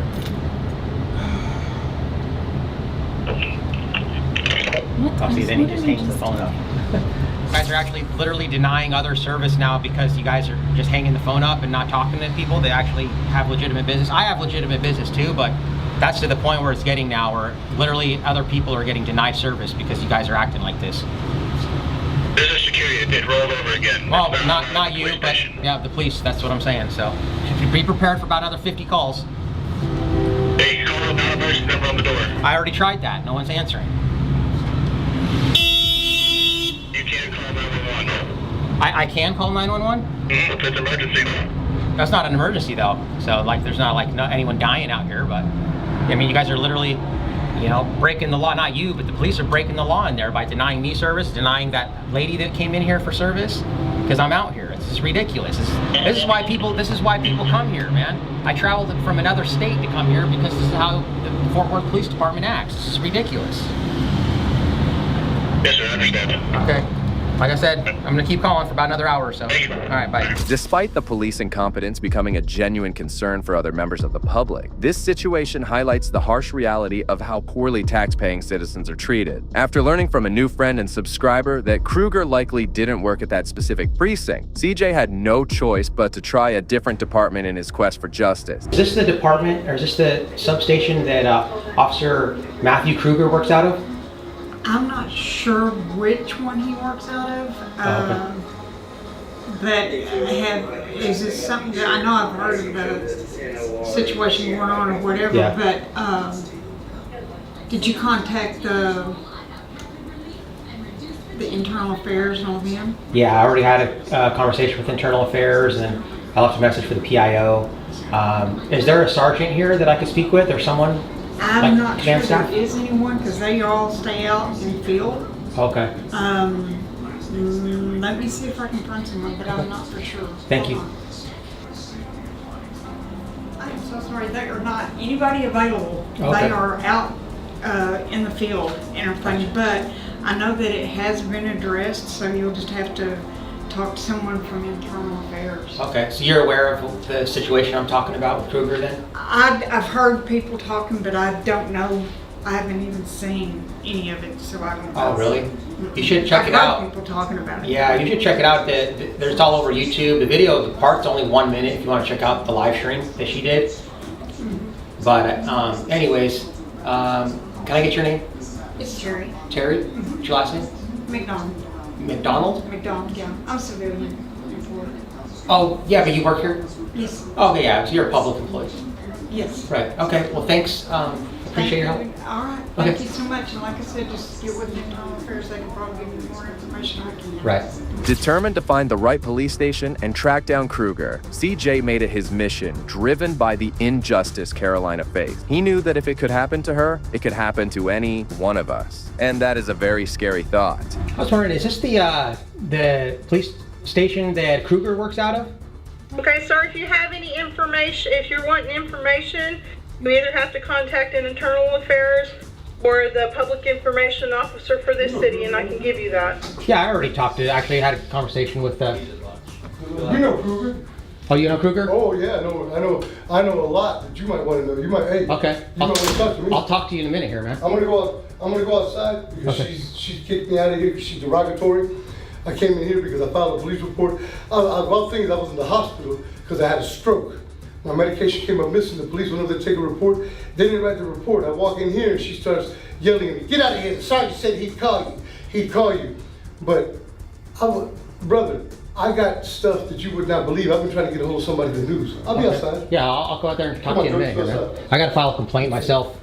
Okay, so I actually need, I need to find out who drives the vehicle out there as a sergeant, W316. I need to file a complaint. Okay, sir, if you have any information questions, you have to contact the two places I told you, internal affairs or the public information officer for this city. Yeah, but I just want to file a complaint here because I don't want to go over You file there. a complaint with internal affairs, sir. Well, My name is Miss Hall. Miss Hall? Okay. H-A-L-L? I've given you my name, sir. I just wondering the spelling. Is it H-A-L-L? Sir, my name is Miss Hall. You're not going to tell me how to spell it? Okay, can I get a public records request form and do a public records request on your... You have to contact, I can give you the information to do that, sir. I don't have a form here. I'm giving you a verbal request. That's the FOIA law, Freedom of Information Act. So I'm giving it to you verbally. Sir, there is a procedure that you have to follow for an information request. It is not here. No, you would like me to, but I can literally just verbally give you the request and you can write it down. I'll give you my email and then you can forward it to the proper channels. Sir, we have procedures here and you have to go to the public information office, not through me. I don't have to, man. Like you are the one that has to provide a reasonable accommodation. If the American with Disabilities Act, man, you have to provide a reasonable accommodation for those with disabilities, right? So what if I can't read or I can't write? Okay, I don't understand why you're so rude. This guy's saying you're yelling at him, kicking him out, and then I come in here and you're aggressive with me right away. Why can't you just be nice? I'm just a member of the public. Came in here, I was treated rudely by your sergeant out there. Miss Hall proved to be more like the big bad wolf than the friendly granny from Red Riding Hood. With zero interest in helping CJ, she dismissively returned to her computer game. Her behavior is a glaring example of how public service employees can fall far short of their duties. But you don't want to, because you have this chip on your shoulder, and you're probably just thinking, oh, he's just one of these antagonizers coming in to start a problem. When I came in here peacefully, ma'am, I just had some questions.